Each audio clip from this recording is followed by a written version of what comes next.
गए, माता की जय जोर से पुकारी और सीधा भागना शुरू करके खड़े हो गए। वो दिन से हम इस एरिया को ले नहीं पा रहे थे। 7 संगड़ों को 15 मिनट खाली हो गए। किसी को गोली का डर नहीं, जिसको बोलते हैं ना कि सबको पता कि आगे जाना है तो दुश्मन के आगे जाना, भाई वो भी तो ट्रेंड सोल्जर है उसका।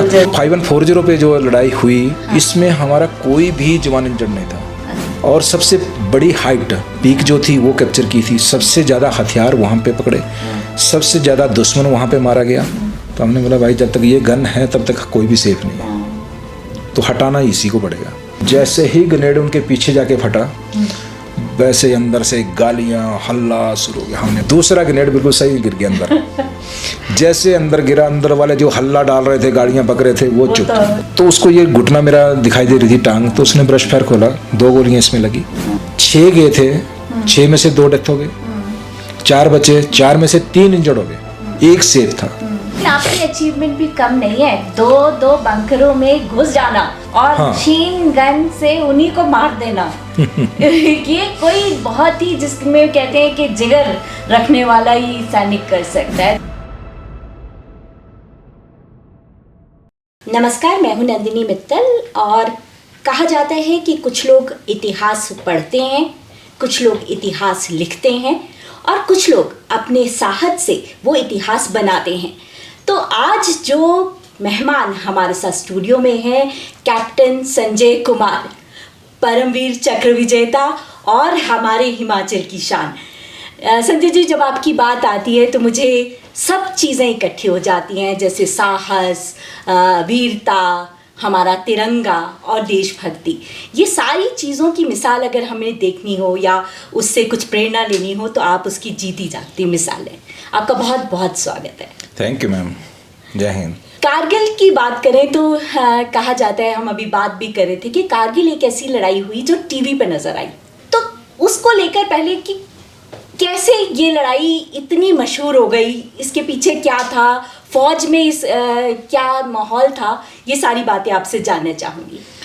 देखिए, मैं सबसे बड़ी बात जो आपने जो पॉइंट किया कि इस लड़ाई को उस टाइम पे टीवी पे लोगों ने देखा। मैं आपको एक चीज़ बता दूं कि मैं तो उस टाइम पे उस एरिया में लड़ रहा था, तो हमारे पास तो वो वाले साधन नहीं है कि हम टीवी देखें या न्यूज़ सुने। किसी के पास वो छोटे वाले रेडियो होते थे, जी जी, सेल में से चलने वाले, बहुत कम लोगों के पास थे, लेकिन वो भी तो कभी हम समाचार किसी के थ्रू सुनते थे, वो छोटा मोटा। बाकी वहाँ कोई साधन ना ही टेलीफोन का, ना आपका चिट्ठी पत्र जो लिखते थे वो। लेकिन जब हम फर्स्ट में गए थे तब तक तो इतना माहौल नहीं बना था कि हमारे जो देश के लोग हैं, जो देश की जनता है, उन तक इतना संदेश नहीं पहुंचा था कि हमारी सेना कर क्या रही है। लेकिन जैसे ही लड़ाई शुरू हुई जून मई 20 के बाद, तो जब न्यूज़ में आना शुरू हुआ तो वो जो हम पहले न्यूज़ में सिर्फ लिखते थे या उसमें ना एक कहीं से किसी का थ्रू फोटो लेके आगे उसको फॉरवर्ड कर देते थे, वैसा नहीं। उसमें था जिसको आप समझते हैं लाइव।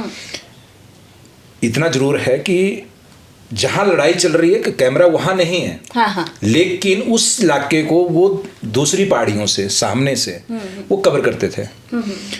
तो लोगों को जो देखने में आता था कि किस टाइप का वहाँ का ट्रेन है, किस टाइप का मौसम है, क्या हालात है वहाँ के, तो देख के जो दुनिया, जो देश एकत्रित हुआ और एकजुट हुआ, वो शायद ही इससे पहले कभी हुआ। या तो आप एक चीज़ समझ लीजिए, कभी हम वंदे मातरम का नारा लगाते हैं, जब पहली बार आप लगाओगे ना तो बहुत कम लोग हैं जो आपका साथ देंगे उसमें नारा लगाने में जी। लेकिन जैसे आप सेकंड टाइम करेंगे तो सबके अंदर वो जोश पैदा होता है सिर्फ एक शब्द से। तो वही चीज़ उस टीवी को देखने के बाद लोगों के अंदर जैसे एक अग्नि की तरह फैल गया वो। और इतने लोग, देश के लोग जितने भी थे, वो सब सेना के साथ खड़े थे जी। अगर मैं आपको बताऊं कि जब हम उस टाइम फर्स्ट लड़ाई लड़के वापस, जो टास्क था उसको लड़के वापस आए थे और सेकंड के लिए जाना था, तो उसमें जो लोगों के सामान भेजा था, खाने का, पीने का, कुछ ड्रेसेस का, जैसे आपने देखा होगा कि उस इलाके में जब रहते हुए हमारे पास वो ड्रेस नहीं थे जो होने चाहिए थे जी, क्योंकि उस टाइम हमारे पास इतना ज़्यादा क्लोथिंग नहीं था। तो हम जो क्लोथिंग हमारे पास श्रीनगर शोपर में जहाँ हम रह रहे थे, पहले पोस्टिंग थे, वो जो वहाँ का था, उसके साथ ही हम वहाँ चले गए थे और उसी क्लोथिंग के साथ हमने फर्स्ट ऑपरेशन लड़े थे। अच्छा। तो जब उन चीज़ों को लोगों से बातचीत होती थी और ऑपरेशन ख़त्म करने के बाद जब वो नीचे आते थे तो वो मीडिया से बात करते थे, तो वो अपनी हालात बताते थे वहाँ के कि ऊपर कैसे हुआ, कैसे ये वो जो 10 से 15 दिन का टाइम है आप ऊपर रहे पहाड़ों पे। आप एक चीज़ समझे मैम कि द्रास वर्ल्ड में सेकंड नंबर पे है, हाईएस्ट उसमें टेम्परेचर में। अगर आप देखें कि जो सर्दियों में लास्ट टेम्परेचर वहाँ रहता है कम से कम -65। अभी पिछले साल ही मेरी यूनिट वहाँ से सेम जगह जो इलाका हमने कैप्चर किया था उस टाइम पे 99 में, उसी इलाके में डिप्लॉय रही अभी 2 साल के लिए। तो जब वो मैं उनके पास गया था, हम कारगिल विजय दिवस के लिए जाते हैं द्रास में, तो मैं अपनी यूनिट में हुई रुका था वहाँ पे। तो जब मैंने उन लड़कों से बात की, वहाँ अपने साथियों से बात की, तो बोलते थे सर इस बार का जो लास्ट टेम्परेचर जो हमने सबसे हाईएस्ट था वो 65 था। तो आप आइडिया लगाओ, आज की बात है, लेकिन अगर आप इस टाइम के 2025-26 का अगर मौसम देखोगे आप, तो दिन के टाइम पे मौसम वहाँ रहता है नॉर्मल, आप निक्कर बनान डाल के आज घूम सकते हैं। लेकिन 99 में ऐसा नहीं था जी। तो 99 में रात का टेम्परेचर कितना रहता होगा? जो 65 लास्ट होता था, तो माइनस कितना चला जाता होगा उस टाइम पे?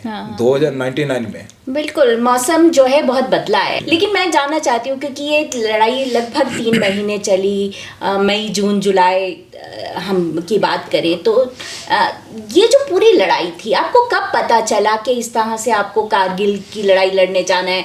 आप कहाँ पर उस समय थे?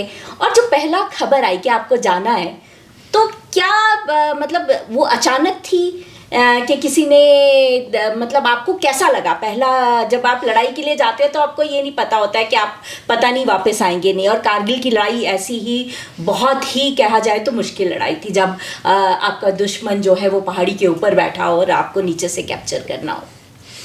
देखिए, जब ये लड़ाई का जब आगाज़ हुआ इसका वॉर का, तो मई में स्टार्ट हुई थी। वैसे वो मई 20 मई के आसपास फर्स्ट ऑपरेशन शुरू हुआ था तोडोलिंग से।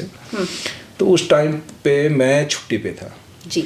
वैसे ऑपरेशन जब शुरू हुआ तब तो मैं वहाँ पहुँच गया था जाके मई में, लेकिन अब उससे पहले जो शुरुआत थी उसमें मैं लीव पे था जब खबरें आना शुरू हो गई थी कि हमारी फाउस की जो डिप्लॉयमेंट है वो शुरू जब की थी उन्होंने। तो न्यूज़ चैनल हमारे गांव में बहुत कम टीवी थे उस टाइम पे।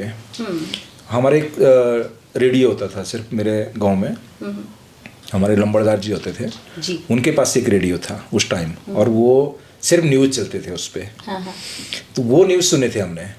और सबसे बड़ी बात थी कि जब मेरी यूनिट जब उसके लिए सिलेक्ट हुई थी जाने के लिए, क्योंकि हम कश्मीर में ही ऑलरेडी थी मेरी यूनिट, और वहाँ का जो टर्नओवर था 2 साल का हमारा, उसको पूरा करके हम पीस में जा रहे थे। अच्छा। तो आधे लोग हमारे सामान लेके पीस में जा चुके थे और आधे जाने थे जी। तो जो फौज को ऐसी आर्मी को ऐसा यूनिट चाहिए थी जो कम समय में तैयार होके लड़ाई के लिए जा सके, और दूसरा कि उस इलाके में रह चुकी हो, जिसको एक्लाइमेटेशन का ज़्यादा एक्लाइमेटाइज ना करना पड़े, ज़्यादा दिक्कत का सामना ना करना पड़े जी। तो जैसे यूनिट सेलेक्ट हुई, तो अभी पहली बात है कि उस टाइम टेलीफोन की फैसिलिटी नहीं थी। आप कहाँ थे तब? मैं घर पे था। नहीं, आपकी यूनिट कहाँ? मेरी शोपर में, श्रीनगर। अच्छा, शोपर में। हाँ। तो अभी बात वही थी कि हम लोग घर पे थे, तो मेरी यूनिट ने किसी को भी रिकॉल नहीं किया था कि आप वापस आ जाओ, हमें लड़ाई के लिए जाना है, क्योंकि वो हर किसी के दिमाग में फिर वो पैनिक सी एक क्रिएट हो जाता तो है। उन्होंने किसी को नहीं बोला कि आप लोग आओ, जो हैं वो लेके हम चलेंगे पहले, तो बाकी आते रहेंगे पीछे। तो जैसे हम लोग, मेरी छुट्टी ख़त्म हुई तो मैं ज्वाइन किया ट्रांजी कैंप जम्मू। तब तक आपकी एंगेजमेंट हो गई थी? एंगेजमेंट करके गया था। हाँ। उसी लीव में मैंने एंगेजमेंट किया था, और यही सोच के क्योंकि उस टाइम पे 2 साल का जो टर्नओवर था वो JNK का, क्योंकि मेरा नौकरी का शुरुआती था। 3 महीने मैं पीस में रहा हूँ और 11 महीने मेरी ट्रेनिंग थी। 96 जून में भर्ती हुआ था और 97 अप्रैल में हम लोग यूनिट में बैरकपुर में ज्वाइन किया और जून जुलाई में हम लोग शोपुर चले गए थे। तो 97 98 2 साल का हमारा जो, और 99 जुलाई में हमने वापस अपनी जगह पीस में वापस आना था। जी जी। तो वही टाइम था। तो हमने बोला कि जब तक मैं सीआई में हूँ, उस आप जानते हैं जेएनके का आए दिन कुछ ना कुछ चला रहता है। जी जी। तो मेरा मानना था कि 2 साल का जो मेरा वहाँ का टर्नओवर है उसको पूरा करने के बाद जब घर आऊँगा उसके बाद शादी करूँगा। अच्छा।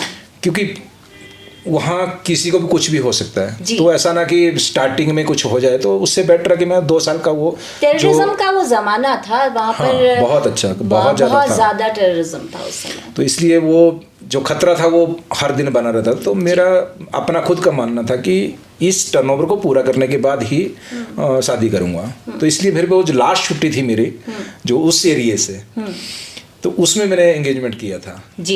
और वो करके जब मैं अपने जम्मू ट्रांजिट कैंप में पहुंचा तो वहाँ जितनी भी यूनिटें कारगिल और द्रास जानी थी उनके वो सबके नाम पते आ गए थे कि इन लोगों को फर्स्ट प्रायोरिटी में ऊपर भेजो। अच्छा। ऐसे हम क्या करते थे, जब वहाँ रिपोर्टिंग करते थे 2-3 दिन वहाँ रहना पड़ता था, तब जाके हमें आगे जाने के लिए बस मिलती थी। जी जी। लेकिन जैसे वहाँ पहुँचे हमने रिपोर्टिंग की, उन्होंने यूनिट जैसे मेरा पड़ा कि 13 जैकरीफ, तो उन्होंने बोला सर आप साइड हो जाओ। अच्छा। तो पहले तो समझा नहीं, पर जब बाकी लोगों से जब बात की तो उन्होंने बोला सर जिन जिन की यूनिटें ऊपर जाने वाली हैं उन लोगों को फर्स्ट प्रायोरिटी में ऊपर जाना है। अच्छा। तो हो सकता है आपकी भी यूनिट उसी में हो। मैंने बोला अच्छा ठीक है, अच्छी बात है, यहाँ से तो जल्दी जाना होगा। तो हमें उसी दिन उस दिन नॉमिनेट कर दिया कि ये लोग आगे जाएंगे। तो आपको ये पता चल गया वहाँ पर जम्मू पहुँच के कि लड़ाई पे जा रहे हो? कि आदेश किसी ने नहीं दिया था, लेकिन जब हमें स्पेशल वहाँ से गाड़ियों में डाल के आगे लेके जाना था तो इसीलिए लेके जा रहे थे वो कि आपकी यूनिट आगे मूव कर रही है। हाँ, आगे तो, मतलब कहाँ ये नहीं पता। नहीं जाने लड़ाई के लिए जा रहे हैं। कारगिल के उसमें वो तो न्यूज़ में सुन ही रखा था कि कारगिल और द्रास में वो चल रहा है। तो हमें पता कि वहाँ जाना है। तो हमने बोला अच्छी बात है, चलो। हम लोग अगले दिन मॉर्निंग जो फर्स्ट हमारा कॉन्वॉय निकलना था उसमें हमें मूव कर दिया। शाम तक हम अपनी यूनिट में पहुंच गए। तो घर बताया कि भाई ऐसे से घर वालों को तो मौका नहीं लगा, कब कहाँ से बताना था। टेलीफोन हमारे पास नहीं थे, चिट्ठियाँ लिखने का टाइम नहीं था। वहाँ जैसे पहुंचे तो हमारा सारा सामान पैक हो चुका था। अच्छा। जो लड़ाई में जाने वाला अलग, जो वहाँ रहने वाला वो अलग। हम लोग जैसे द्रास में पहुंचे, द्रास से पहले एक गुमरी करके जगह थी जो 45 किलोमीटर पहले है, जहाँ हमें बोला गया कि आगे जो यूनिटें हैं अभी जो खासकर अभी अटैक कर रही हैं वो जब सक्सेस होंगी तो आप उनकी जगह लोगे। अच्छा। तो तब तक आपके पास 7-8 दिन हैं, हफ्ता भर का टाइम है, तो आप अगर उसमें क्लाइमेटेशन और बाकी चीज़ें आप यहाँ कर सकते थे। तो नहीं, मैं ये जानना चाहती थी जम्मू से मेरे ख्याल से उस जगह जाने में लगभग 12 घंटे 14 घंटे लगते हैं अगर आपको वहाँ पहुँचना हो। तो उस समय देखो, जिसने आर्मी को देखा नहीं हुआ उसे ये नहीं पता होता कि उस समय क्या माहौल होता है। जब आपको पता है आप लड़ाई के लिए जा रहे हैं और आपकी जो बस होती है उसमें 30 से 35 लोग होंगे, तो क्या बात होती है आपस में, क्या मतलब डिस्कशन क्या होता है? मैं ये जानना चाहती हूँ बहुत। मैं आपको एक चीज़ बता दूँ, मैंने भी जिसको बोलते हैं ना गोली का सामना, दुश्मन की गोली का सामना हमने शोपुर में जब फर्स्ट में जब टेररिस्ट के साथ जब मुठभेड़ हुई स्टार्टिंग में तब किया था। और जिसको बोलते हैं ना कि वो डर, वो चीज़ तब फर्स्ट टाइम पे तो सबको लगता है, क्योंकि दुश्मन की गोली वो किसको लगेगी और किसको नहीं लगेगी किसी को पता नहीं है, और कहाँ से आएगी। सीआई में तो सबसे बड़ी बात यही थी। बिल्कुल बिल्कुल। तो हमारे लिए वहाँ जो कुछ सीखा था या कुछ हमने जो कर रखा था वही हमारे पास था। और मेरी तो सर्विस भी उतनी थी, वही 2 साल की सर्विस, और 1-2 महीने मेरे पीस के थे जो बैरकपुर में मैंने ज्वाइन किया था। अभी बात ही सीनियरों की, तो जो बात आप कर रहे हैं ना कि हम बातें क्या करते, तो जो हम लोग जब बैठते हैं तो जो हमारे सीनियर लोग रहते हैं जिनके पास एक्सपीरियंस है, जिन्होंने पहले बॉर्डर पे रह चुके हैं, सीआई पहले काट रखा है या किसी ऑपरेशन में वो जा रखे हैं, लड़ाई के बारे में जिन्होंने एक्सरसाइजेज कर रखी हैं, जो फौज एक्सरसाइज करते हैं हम लोग जब पीस में आती है पलटन, तो हम लड़ाई की अगली तैयारियां करते हैं। तो जिन्होंने वो कर रखी है कि किस किस स्टेज में कैसे काम होता है, कौन कैसे काम करता है उसमें, आपके पीछे कौन हेल्प वाला होता है, आगे कौन आपको हेल्प देगा, किस वजह से आप लोगों को क्या क्या आपको उस टाइम मिलेगा, उन चीज़ों पे डिस्कस, यानी उनको वो इन्फॉर्मेशन देनी है जो आपको उस जगह आने वाले टाइम पे आपके काम आ सके। उस टाइम ऐसा नहीं है कि उस टाइम वो डराने वाला कि आप लोग लड़ाई में जा रहे हो, वापस कोई आएगा, ऐसा किसी के दिमाग में नहीं डालते। बस में तो मेरे ख्याल से सीनियर साथ नहीं जाते हैं उस समय, हमारे जो जाते हैं। सीनियर का मतलब ये नहीं है कि अधिकारी ही है। हाँ। हमारे रैंक्स टीचर अगर आप देखोगे क्लास नायक से लेके नायक, हौलदार, नायक, सूबेदार, तो ये तो हम लोग इकट्ठे रहते हैं उसी में। अफसर भी हमारे साथ रहते हैं वैसे, अगर प्लाटून कमांडर 2IC होंगे तो। लेकिन ये लोग भी, इनके पास भी 20, 25, 30 साल का एक्सपीरियंस है। जो सूबेदार होगा या सूबेदार मेजर होगा वो 32 साल का एक्सपीरियंस होता है उनके पास। तो वो उस तरीके से जितने भी मोटिवेट करते हैं, नए जवान रहते हैं उनको मोटिवेट करते रहते हैं और उनको स्ट्रेस में नहीं जाने देते। एक वॉर का जो स्ट्रेस रहता है वो नहीं, इसमें नहीं जाने, वो उसको जाने नहीं देंगे। क्योंकि बस में क्या, बस वही चीजें हैं, उनको वहाँ क्या होना है, कैसे करना है, वो चीज़ें, और बाकी हंसी मजाक वाली चीज़ें। बाकी ऐसा नहीं, मैं जैसे आपको बोला ना, स्ट्रेस में नहीं जाने देना। यानी उनका बोलने का मतलब ये है कि जो बीच का गैप है वो गैप उनको सोचने नहीं देना कि ऐसी चीज जिससे उनका तो क्या होगा। हाँ, हमारे दो चीज़ें होती हैं। दो आदमी पे अगर उसको विश्वास है ना, वो कुछ भी कर देगा। एक जो उसका सीनियर कमांडर है, उसके ऊपर उसको विश्वास होना चाहिए कि मेरे साथ कमांडर जो है बिल्कुल बहुत अच्छा है और ये कुछ भी कर सकता है। और जो कमांडर है उसको पता होना चाहिए कि मेरे पास जो जवान है वो कुछ भी कर सकता है, वो कैसा है और उसके अंदर काबिलियत क्या है, उसकी पावर क्या है और क्या कर सकता है। अगर ये दो का तालमेल अच्छा है, कोई ऐसा ऑपरेशन नहीं है जिसको वो सक्सेस नहीं होगा। वो जितना आपने सोच रखा होगा उससे अच्छा सक्सेस होगा। और अगर आप पूरा कारगिल का उठा के देखेंगे, जो न्यूज़ में आपने उस टाइम देखा होगा जी, इतनी बड़ी बड़ी पहाड़ियाँ जिसमें रास्ता नहीं, 60-70 डिग्री एंगल में चढ़ना, 2-2, 3-3 दिन की चढ़ाई चढ़ने के बाद खाने के लिए आपके पास कुछ नहीं, पीने के लिए आपके पास कुछ नहीं, फिर भी आप वहाँ जाके पहुँच रहे हैं। और उसके बाद वॉर हो रही है। 3 दिन बिना खाए पिए आप ऊपर पहुँचे और उसके बाद लड़े।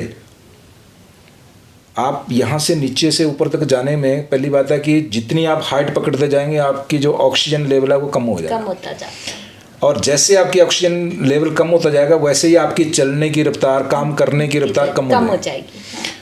और जो एक अंदर बैठा पहले से, वो ना तो 3 दिन की चढ़ाई चढ़ के आया था, ना तो वो भूखा था, ना वो प्यासा था, उसके पास सब कुछ है उसके पास, हाइट उसके पास है। तो वहाँ जाके लड़ाई लड़ना और फिर जीतना कोई आसान नहीं था। वो जो मैंने आपको बोला ना कि वो उसके पास जो हथियार है उस पर उसको विश्वास था, उसका जो कमांडर था उसके ऊपर उसको विश्वास था कि ये हर मेरे लिए हेल्प करेगा और ये जो अच्छा प्लान और एक अच्छी उसके सोच के साथ ऑपरेशन को लॉन्च करेगा। सबको पता है। तो उसी तरीके से वो प्रिपरेशन होके जाएगा, पहले से मोटिवेट होके।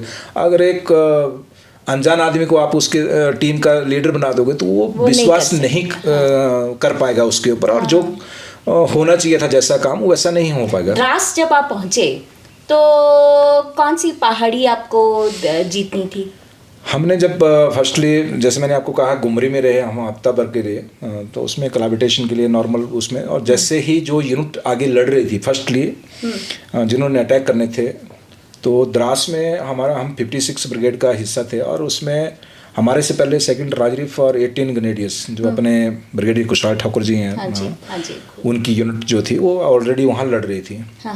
तो उन्होंने जब अपना जो टास्क था उनको जो दे रखा था एरिया की, कहाँ तक उन्होंने वो एरिया लेना था, तो वो एरिया कैप्चर करने के बाद उनको हमने वहाँ से वापस लाना था क्योंकि उनकी कैजुअलिटी भी काफ़ी हो जानी थी और काफ़ी दिन उनको उस इलाके में हो गए थे। तो वहाँ से उनको निकाल के पीछे भेजना था और हमने वो इलाका जो उन्होंने कैप्चर किया था उसके ऊपर बैठना था और आगे का जो प्लान था वो करना था। तो कितने थे यूनिट में, कितने लोग थे आपके? हम तो पूरी यूनिट हम तकरीबन 850 लोग रहते हैं। अच्छा। तो लेकिन उसमें हम लोग क्या करते हैं कि जो हमारे कमांडर रहते हैं, जो हमारे जैसे CEO थे या कंपनी कमांडर हैं, तो वो क्या करते हैं कि एक प्लान के हिसाब से काम करते हैं कि कम से कम कैजुअलिटी कैसे हो। पहले तो हम ये देखते हैं कि हमारी कैजुअलिटी कम कैसे हो। तो CEO फिर कंपनी वाइज टास्क देते हैं कि alpha company, bravo company, charlie company, delta company, ऐसे 4 कंपनियाँ रहती हैं हमारी। तो चारों कंपनियों को अलग अलग टास्क थे। फर्स्टली अल्फा कंपनी सीनियर, जब उसमें अगर आप देखेंगे अल्फा रेगो चार्ली उसमें, तो अल्फा कंपनी थी और उसके कंपनी कमांडर भी सीनियर थे। तो फर्स्ट जो ऑपरेशन था, जहाँ कुशाल ठाकुर साहब की यूनिट ने हम्प का एरिया जो हमें लेके दिया, वहाँ तक हम लोगों ने डिप्लॉय किया था हमने 13 जून को जाके। वैसे तो इन्होंने शुरू किया था ये 20 मई से, लेकिन अगर आप उसमें देखोगे तो उनकी बहुत भारी कैजुअलिटी होने के बाद, और जब आर्टिलरी सपोर्ट इनको मिला था तब ये कामयाब हुए थे। पहले इनके पास आर्टिलरी सपोर्ट नहीं था। तो हमारा अभी टास्क शुरू होना था हम्प, रॉकिनॉप और 5140 द्रास का।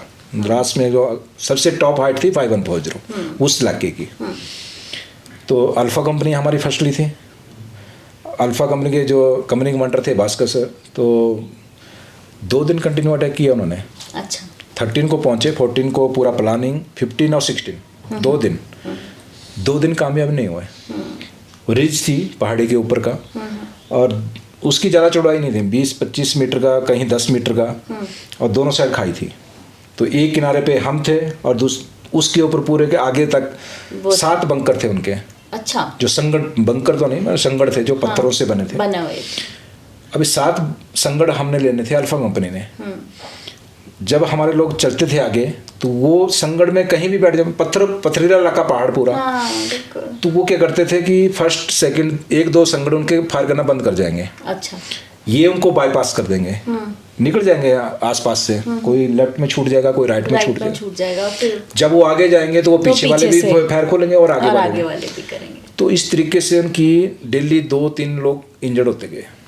फिर उनको वापस नीचे उतरना है, फिर साइड से घूम के वापस जहाँ से रात को अटैक किया था सेम वापस सुबह तक वहाँ पहुँचना है, लाइट रोशनी होने से पहले। तो 2 दिन जब कार्रवाई की तो उन्होंने अपने देखा कि 2 दिन हम कामयाब नहीं हुए। अभी प्रेशर बढ़ता जा रहा था कि भाई क्या कर रहे हो, क्योंकि जल्दी करना है। तो जब कंपनी कमांडर ने अपने सारे लोगों को बुलाया, सीनियर जो लोग थे उनके साथ, कि भाई क्यों, क्या ऐसे कारण है कि हम कामयाब नहीं हो पा रहे हैं। तो सभी ने अपनी जो प्रॉब्लमें बताई। उसके बाद जो उन्होंने प्लान बनाया वो था डे ऑपरेशन। जबकि डे ऑपरेशन आर्मी में या किसी भी सेना में आज तक कोई भी प्लान नहीं करता, लेकिन यहाँ सोच समझ के प्लान किया। अच्छा। वो प्लान इसलिए किया कि जो लोगों के सुझाव थे या लोगों ने जो प्रॉब्लमें उनको फेस आ रही थी वहाँ पे रात को, वो उन्होंने कंपनी कमांडर के आगे रख दी कि भाई इस वजह से हम कामयाब नहीं हो पा रहे। तो उन्होंने बोला इसका तो एक ही है कि हम दिन को ऑपरेशन करें फिर, क्योंकि रात को हमें वो दिखाई नहीं देते कि किन पत्थरों के पीछे हैं। दिन को दिखेंगे, हम दिन को करें।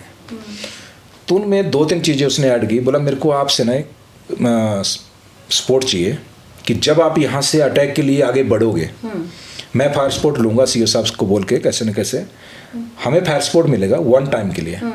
उसके बाद आपने खड़े होके भागना है। जबकि हम जब भी लड़ाई का माहौल होता है तो हम जमीन का इस्तेमाल करते हैं, क्रॉल करते हैं। हमारे उस टाइम बोलते हैं ना कि जब दुश्मन का फायर आता है तो दौड़ो, लेटो, रेंगो, आड़ पकड़ो। 2-3 चीजें इकट्ठी करनी होती है। दौड़ना भी है, लेटना भी है, और जो भी जिगजैग में जाके जो भी आगे आड़ होगी उसको जाके पकड़ना है और फायर खोलना है। तो उन्होंने बोला कि यहाँ खड़े होके भागना है। तो सारे पहले सोचने लगे। बोला सर, बोला नहीं आपको कुछ नहीं, जब आप भागोगे और आपके और दुश्मन के बीच में कितना गैप है? बोला सर 60 से 70 मीटर का। कुछ भी नहीं है। फर्स्ट वाला जो संगड़ था उनका। तो बोला आप 70 मीटर कितने देर में पहुंचोगे? बोला सर मैं तो 10 सेकंड में पहुंच जाऊंगा, कोई बोले 12 सेकंड में पहुंच जाऊंगा। क्योंकि पीस में जैसे दौड़ते थे तो अपना जोश था जो उस हिसाब से वो बोल पड़े। तो उसने कंपनी के मार्टर ने बोला यहाँ ऑक्सीजन का तुम लोगों को पता ना? बोला सर हम कर लेंगे। और मैम सही बात थी, क्योंकि उनको पता था कि हम इतने टाइम में वहां तक नहीं पहुंचे तो दुश्मन कुछ भी कर सकता मार देगा, है ना। तो सब ने जब प्लान पूरा सबको बता दिया, सभी लोगों को जिन्होंने इन्वॉल्व होना था उसमें, और 10:30 बजे का टाइम रखा दिन का। ये 1 टाइम आर्टिलरी का फायर सपोर्ट आया। सबसे बड़े प्लान बनाने का कारण एक ही था, दिन को पाकिस्तान आर्मी सो रही थी जी, क्योंकि उनको पता है कि इंडियन आर्मी रात को अटैक करती है, हर रोज ऐसा ही होता है। उनको नहीं पता कि ये दिन को अटैक कर देंगे। तो वो बाकी सो रहे हैं। ड्यूटी पे 1 लोग होंगे या 2 लोग होंगे। हाँ। तो हम तो 50-60 लोग हैं, हाँ। तो भाई हम क्यों नहीं जीतेंगे। और दूसरी बात, जो बैठे भी होंगे वो भी जूते खोल के बैठे होंगे, हाँ। वो कौन सा रेडी होके बैठे होंगे कि अटैक होना है। हाँ। तो हम अगर मान लो 1 मिनट में भी वहां पहुंचते तो 1 मिनट में तो वो जूता नहीं पहन पाएगा, पूरा सर्दी का टाइम है, हाँ। और हम उसके सर पे होंगे। तो उन्होंने सभी ने बोला सर डन, क्योंकि सभी ने प्लान समझ लिया कि हो सकता है सर, हम कर सकते हैं। बराबर में खड़े हम, हमने चढ़ना नहीं अभी, बराबर में है पहाड़ी के उसके ऊपर, रिज पे। हाँ। तो सेम मैम वैसा किया। जैसे ही 10:30 बजे फायर सपोर्ट मिला आर्टिलरी का, और सभी लोग भागना शुरू, खड़े हो गए। उसमें सिर्फ एक चीज शामिल और थी, वो था जिसको बोलते हैं ना अंदर की भावना हमारी ना, हमारे एक नारा है दुर्गे माता की जय। हम दुर्गे माता की ही पूजा करते हैं यूनिट के अंदर, तो एक नारा हमारा, वो हर चीज का नारा वही है, यानी विजय नारा हमारा वही है। तो बोला जब भागोगे तो बोला एक बार स्टार्टिंग में बोलना, जितनी आपके अंदर की आवाज बोलना, बाहर गले की आवाज से नहीं, बोला अंदर होना चाहिए। तो बोला इतना जोर से आना चाहिए कि उसको समझ नहीं आए कि हुआ क्या है। हाँ। और उन्होंने वही किया। जब भागना शुरू किया तो दुर्गे माता की जय जोर से पुकारी, और सीधा भागना शुरू करके खड़े हो गए। मैडम, जो 2 दिन से हम इस एरिया को ले नहीं पा रहे थे, 7 संगड़ों को, 15 मिनट खाली हो गए। 15 मिनट। और दुश्मन ने सिर्फ ना तो अपना हथियार उठाने का टाइम मिला उसको, ना अम्युनिशन उठाने का, खाली भागना शुरू किया उसने। तो हमारे लोगों ने क्या करना, जो लोग आगे थे उन्होंने उसी के जो संगड़ में फेंके वेपन है उसके, वो ही उठाने और उसी से उसको मारना। तो 15 मिनट आप देखो ना प्लान।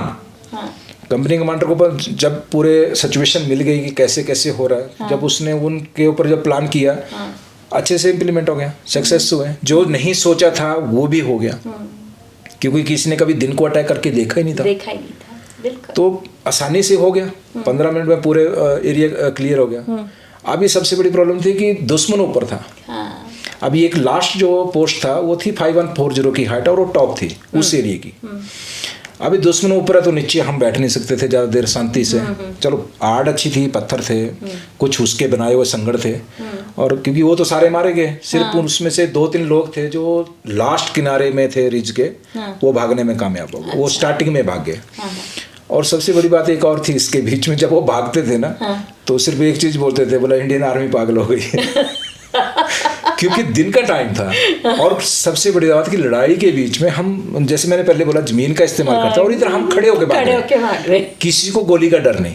जिसको बोलते हैं ना कि सबको पता कि आगे जाना है, तो दुश्मन के आगे जाना, भाई वो भी तो ट्रेंड सोल्जर है उसका, तो उसके आगे जाना है, तो कम से कम वो डर वाली जो चीज़ है वो तो होनी चाहिए। लेकिन किसी के अंदर नहीं थी, सब भाग रहे, सबको पता कि ये कुछ नहीं कर सकते। और सच में ऐसा कुछ हुआ, कुछ नहीं कर पाए वो यानी ऐसे कंफ्यूज हो गए कि, क्योंकि उन्होंने सोच नहीं रखा था कि 10:30 बजे हम अटैक कर देंगे, और आराम से हम कामयाब हो गए। फिर अभी मेन बच गया 5140, उसमें 2 बंकर थे उनके संगड़, तो उस पर 2 कंपनियां गई, जिसमें हमारे जो कैप्टन बत्रा साहब थे डेल्टा कंपनी को लेके गए, और दूसरे भी हमारे ही हिमाचल के हैं, कैप्टन संजीव जमाल आजकल ब्रिगेडियर्स हैं।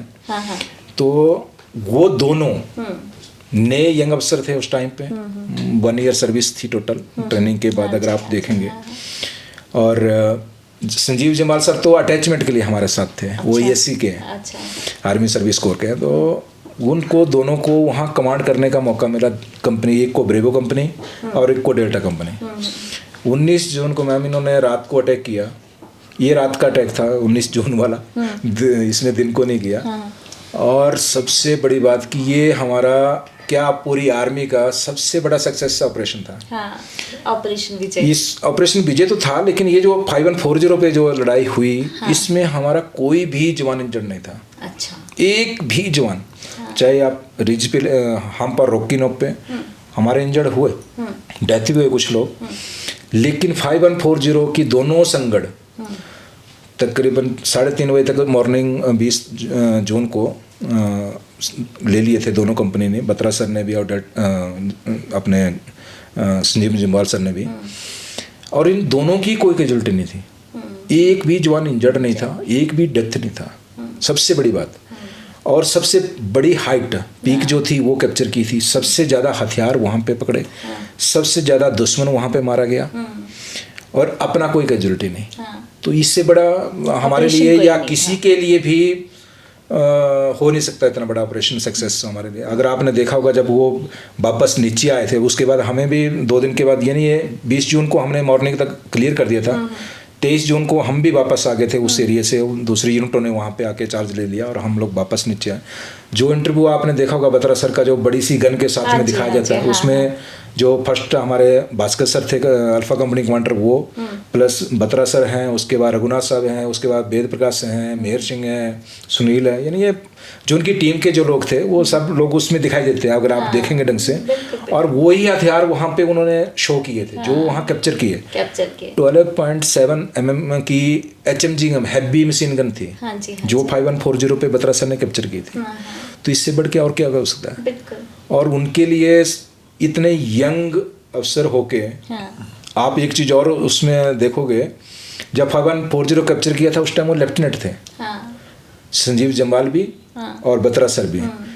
कैप्चर करने के बाद जब जीत हासिल कर ली दोनों ने, तो हमारे जो सीईओ थे कर्नल लेफ्टिनेंट कर्नल वाई के जोशी सर, वो वहाँ जाके उनकी प्रमोशन किया। वहाँ दोनों को उन्हीं पोस्टों पे खड़े करके उनको कैप्टन रैंक दिया था। तो इससे बड़ी उपलब्धि कुछ नहीं हो सकती थी उनके लिए। और आपने देखा होगा जब नीचे आके बरखा दत्त जी ने या बाकी पत्रकारों ने जब इंटरव्यू लिया था उनसे, छोटे से शब्दों में बोल गए थे, बोला सर जवान बस जोश में थे और गए और कर दिया हो गया बोला। तो बोलने की बात है कि पूरी रात का अचीवमेंट, इतना बड़ा ऑपरेशन आप सक्सेस किया, और 2 शब्दों में आके उन्होंने ना उसको पूरा निचोड़ करके रख दिया कि हो गया। कम शब्दों में अपनी अचीवमेंट को, ये दिल मांगे मोर है ना, मतलब दिल मांगे मोर, 4 शब्दों का जो है उनका डायलॉग, और कितनी बड़ी मतलब कुर्बानी। नहीं, उस टाइम तो बड़ा अच्छा ऑपरेशन रहा, देखो सक्सेस रहा। और जो नारा दिया उन्होंने पूरे फौज के लिए, पूरे देश के लिए, यानी जोश भरने वाला रहा। उस टाइम भी अगर आप देखेंगे, रात को जब ये सक्सेस हुए थे, तो सीओ साहब को जब फर्स्टली सेट पे पास करना था, तो उन्होंने इसी कोड वर्ड का यूज़ किया था। एक्चुअली ये कोड वर्ड जितने भी होते हैं ये पहले बता के जाने होते हैं कि हम सक्सेस हो जाएंगे तो ये कोड वर्ड में बात करेंगे, और नहीं होंगे तो इसमें। तो उन्होंने सरप्राइज रखा था उसको कि सर मैं वहीं से बताऊंगा। और देखो जब सक्सेस हुआ तो सीओ साहब को जब उन्होंने सक्सेस का सिग्नल देना था, तो वो ये दिल मांगे मोहर का उन्होंने सिग्नल दिया था। तो सीओ साहब समझ गए थे कि ये वही कोड वर्ड है जो शाम को उसने पास नहीं किया था, अपने एक सीक्रेट रखा था, तो वही जमाल सर का था। तो लेकिन आपकी अचीवमेंट भी कम नहीं है, दो बंकरों में घुस जाना और मशीन गन से उन्हीं को मार देना। ये कोई बहुत ही, जिसमें कहते हैं कि जिगर रखने वाला ही सैनिक कर सकता है, तो वो कहानी मैं जरूर सुनना चाहूंगी। देखिए जब ये वाला कार्रवाई जब द्रास में हम लोग ख़त्म कर गया, तो हम लोग जैसे मैंने पहले कहा कि नीचे आ गए, और नीचे आने के बाद हमें भी 8 से 10 दिन का रेस्ट मिला सबको, पूरी पलटन को, कि क्योंकि उसमें क्या होता है कि कई लोग हमारे जैसे डेथ हो गए, कुछ इंजर्ड हो गए, तो वो जो कमी होती है हम उसको पूरा करते हैं, रीएडजस्टमेंट करते हैं दूसरी कंपनियों से, दूसरी प्लाटूनों से, सेक्शन से, ऐसे एक दूसरे से कर, वो वैसे हथियारों का अगर कोई हथियार ख़राब हो गए या कुछ हो गया, तो वो भी हम चेंज करते हैं। अम्युनिशन सब कुछ करने के लिए हमें वो 8 से 10 दिन का टाइम मिला। और जैसे ही लास्ट जून एंड जैसे हुआ 29-30 को, तो टास्क के बारे में वो खबर आना शुरू हो गई कि भाई आपको अभी द्रास में आप थे, अभी आपको मस्को में जाना और पहले आप 56 का हिस्सा थे, अभी 79 ब्रिगेड्स में आपको उसमें चेंज कर रहे हैं, और आपको फिर मस्को वैली में जो आपके साथ है वो 17 जाट और 2 नागा आपके साथ रहेंगी। 3 यूनिट्स एक ब्रिगेड के अंदर होती हैं। तो वहाँ जब हमें टास्क जब आ गया, फाइनली जब सीओ साहब के पास पहुँच गया, तो पूरे हमारे जो अफसर थे उन सब ने पहले डिस्कशन किया, जो वहाँ के बारे में खबरें थी या जो यूनिटें वहाँ पहले थी, उनसे सारी बातचीत करने के बाद, उसके इलाके के बारे में सारी जानकारी लेने के बाद उन्होंने पूरे कंपनी कमांडर को ब्रीफ किया। कंपनी कमांडरों ने आके फिर, और उसमें सबसे बड़ी बात थी कि अल्फा कंपनी ने हम पर रॉकीनोप पे किया, 5140 पे ब्रेवो और डेल्टा ने किया। अभी चार्ली कंपनी जो थी मेरी वो साइड में थी, अभी तक वो रिजर्व में रही। यहाँ हमें टास्क मिला, 75 का जो फ्लैग टॉप था उसको कैप्चर करने का टास्क चार्ली कंपनी को मिला। तो मेरे का जो कंपनी के मंडर थे मेजर गुरप्रीत सर थे। तो जैसे सीईओ साहब से ब्रीफिंग लेने के बाद हमारे पास आए कंपनी में, कंपनी के जो सीनियर थे हमारे जेसीएस एनसीओ, उनकी उसने पहले कॉन्फ्रेंस की, फिर बाकी लोगों के साथ कॉन्फ्रेंस की उसने। तो फिर उन्होंने उसमें एक पॉइंट रखा था कि मुझे एक ऐसी टीम चाहिए इलाके के हिसाब से कि जो पूरी कंपनी को लीड करे और उसमें रास्ता बना के अपने बाकी वाले लोगों को लेके ऊपर पहुंचे। तो इसमें मेरे को बिल्कुल फिट आदमी चाहिए जो पहाड़ों पे चल सके, जिसको चढ़ने में दिक्कत ना होती हो और ठीक उसमें हो। तो हमने तकरीबन 15-17 लोगों ने वॉलंटियर किया उसके लिए। तो फिर जिसको वो जानते थे, बस काफ़ी टाइम 1.5-2 साल से हमारे कंपनी के मंडर थे J&K में भी जब हम थे। तो उन्होंने ऐसे ही मुझे से सारा किया, फलाना आदमी फलाना आदमी फलाना आदमी। तो उसमें से उसने 10 आदमी लेने थे। तो 16-17 में से हम 10 लोगों को चुना। तो उनकी एक टीम बनाई। हमें एक सीनियर नायब सूबेदार जो थे जिसकी 26-28 साल नौकरी थी, रमेश साहब, वो हमारा टीम लीडर बनाए कि आप इनके अंडर रहोगे और जो आदेश होंगे इनके पास आएंगे और आप इनके अंडर वो काम करेंगे। हमने बोला डन है। हमने जो भी हमें स्पेशल उसके लिए चाहिए था, हथियार अम्यूनिशन से लेके जो चीज़ें, वो हमें स्टोर से इशू हुई। और हम 1 जुलाई को मस्को नाले में पहुंच गए थे। हमारे यूनिट के कंपनी आ गए वहाँ जाके। तो 1 जुलाई को वहाँ पहुँचने के बाद वहाँ के जो कुछ लोग थे जो मस्को के, उनसे जो पूछा गया, 17 जाट हमारे से पहले वहाँ पे जा चुकी थी और एक अटैक कर भी चुकी थी। उनके लोगों से बारे में जानकारी ली कि वहाँ कैसे क्या है। जब सब कुछ करने के बाद 2 जुलाई को हम लोग ऊपर चले गए। 3 जुलाई को जाके हम लोग जहाँ 17 जाट थी जहाँ तक, उसके पास जाके बैठ गए। अच्छा। तो दिन के टाइम पे हमने रेकी वगैरह कर ली थी 4 तारीख मॉर्निंग सुबह कि कहाँ से रास्ते हैं ऊपर जाने के।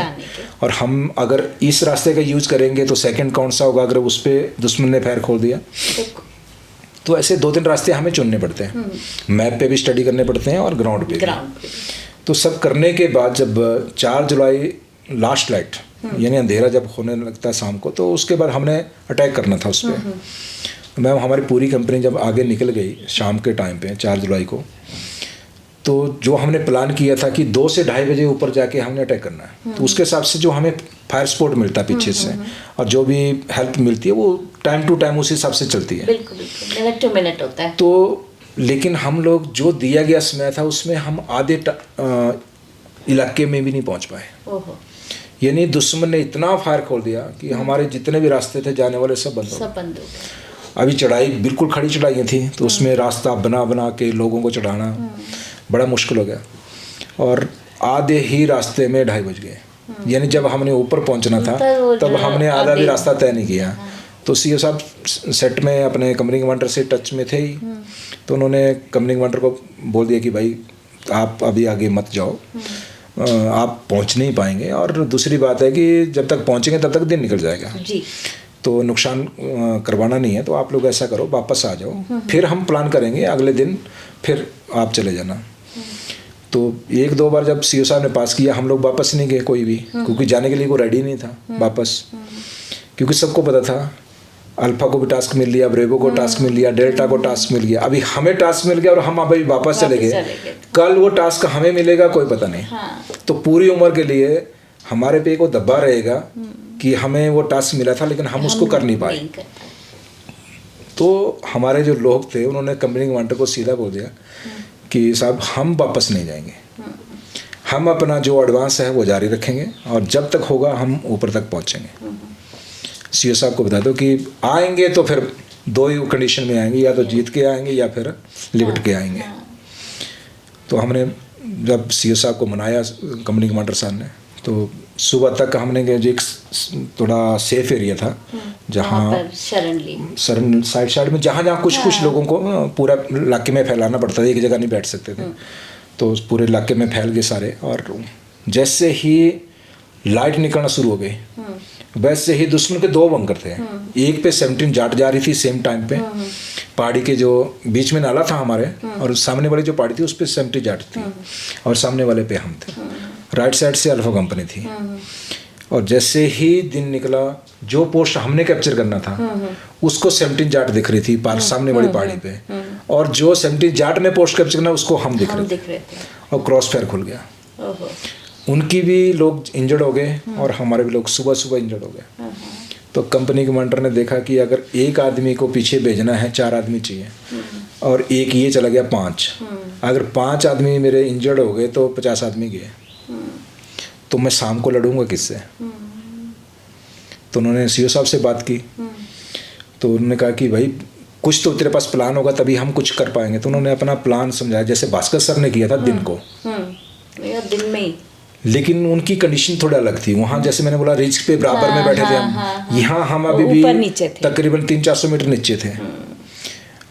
यहाँ हम वो हल्ला करके नहीं भाग सकते थे, यहाँ हम फायर करके नहीं भाग सकते थे, यहाँ हमें सिर्फ साइलेंट होके चुपचाप दुश्मन तक पहुँचना है, फिर कार्रवाई करनी है। तो कंपनी कमांडर ने पूरा प्लान किया, जो हम 1:10 OR की हमारी जो टीम थी लीडिंग सेक्शन करके सबको समझाया कि भाई आप लोग ऐसे जैसे मैं फायर स्पॉट लूँगा, सेम टाइम रखेंगे हम 10:30 बजे का जैसे भास्कर सर ने रखा था, और इनको भी वही होगा कि ये भी तैयार नहीं होंगे लड़ाई के लिए, इनको भी आइडिया नहीं है। तो आप लोग चुपचाप जितना साइलेंट कार्रवाई होगी उतनी अच्छी होगी, वो आपकी सेफ्टी के लिए। और पूरा दिन पड़ा है, रिस्क नहीं लेना। आपको लगता कि इस साइड पे दुश्मन का फायर ऊपर से चल रहा है तो आप हरकत नहीं करना, वहीं लेटे रहना। जब आपको लग रहा है इस इलाके में फायर नहीं है, दूसरे इलाके में फायर है, तो आप हरकत करना। तो मैम हमने वही किया। 10:30 बजे फायर स्पॉट मिला, हम 11 लोग निकल गए। दुश्मन का फायर ऊपर से स्टार्ट रहा, हम नीचे नीचे चलते रहे, बिल्कुल ज़मीन जिसको हम बोलते हैं ना, जो ट्रेनिंग हम लिया उसका इस्तेमाल कर करके। अभी सबसे बड़ी बात है कि सर उठा के कोई नहीं देखेगा, उठा नहीं सकते थे, दुश्मन 2 साइड में था। तो हम लोग क्रॉल करते गए, चढ़ते गए, जिसको लगा कि मेरे इलाके में फायर नहीं है वो चलता रहा। तो मैं और जो मेरा बड़ी था, हमें एरिया सेफ मिलता गया आगे और हम क्रॉल करते चले गए और इतने नज़दीक पहुंच गए कि अगर खड़े हो जाएं तो उसकी गन को पकड़ लें। अभी पहली बात है कि दुश्मन के इतने नज़दीक जाने के बाद तो ऐसे ही डर गए। एक तो नए दोनों, मेरे से 6 महीने सीनियर थे वो भी। अच्छा। तो मेरी 2.5 साल की नौकरी थी, उसकी 3 साल की थी। हाँ। तो दुश्मन के इतने नज़दीक जाना कोई आसान भी नहीं है। और पता कि मौत है आगे, लेकिन ये भी पता कि हम यहाँ ज़्यादा देर सेफ नहीं है। उसको पता लग जाएगा अंदर वाले को कि हम बाहर पहुँच गए तो वो पत्थर मारेगा, अंदर से ग्रेनेड फेंकेगा तब भी मार देगा। हम अभी सोच रहे हैं कि कोई और अगर हमारे आसपास, जैसे मैंने पहले बोला ना कि सीनियर्स का एक्सपीरियंस बहुत काम आते हैं, कि कोई हमारा सीनियर यहाँ होता हमारे साथ तो वो पक्का बोलता कि भाई ऐसा करने से हम जीत सकते हैं। तब तक हम अपने बाकी साथियों को देखने के लिए पीछे मुड़े, पीछे की साइड देखने लगे। तो जो मेरा जेसीओ थे, जो रमेश साहब हमारे, उनकी हमारी नज़र मिल गई, क्योंकि बोलते तो हम थे नहीं, फायर हमने किसी ने खोला नहीं था अभी तक, तो हमारा सिर्फ नजरी मिलाप हुआ आपस में। तो उसने एक ही बार इशारा किया, बोला गन को खींचो, क्योंकि 2 गनें थी ऊपर। एक 17 जाट पे फायर कर रही थी, एक हमारे पे, और वो कंटिन्यू करती, वो बंद नहीं होती थी।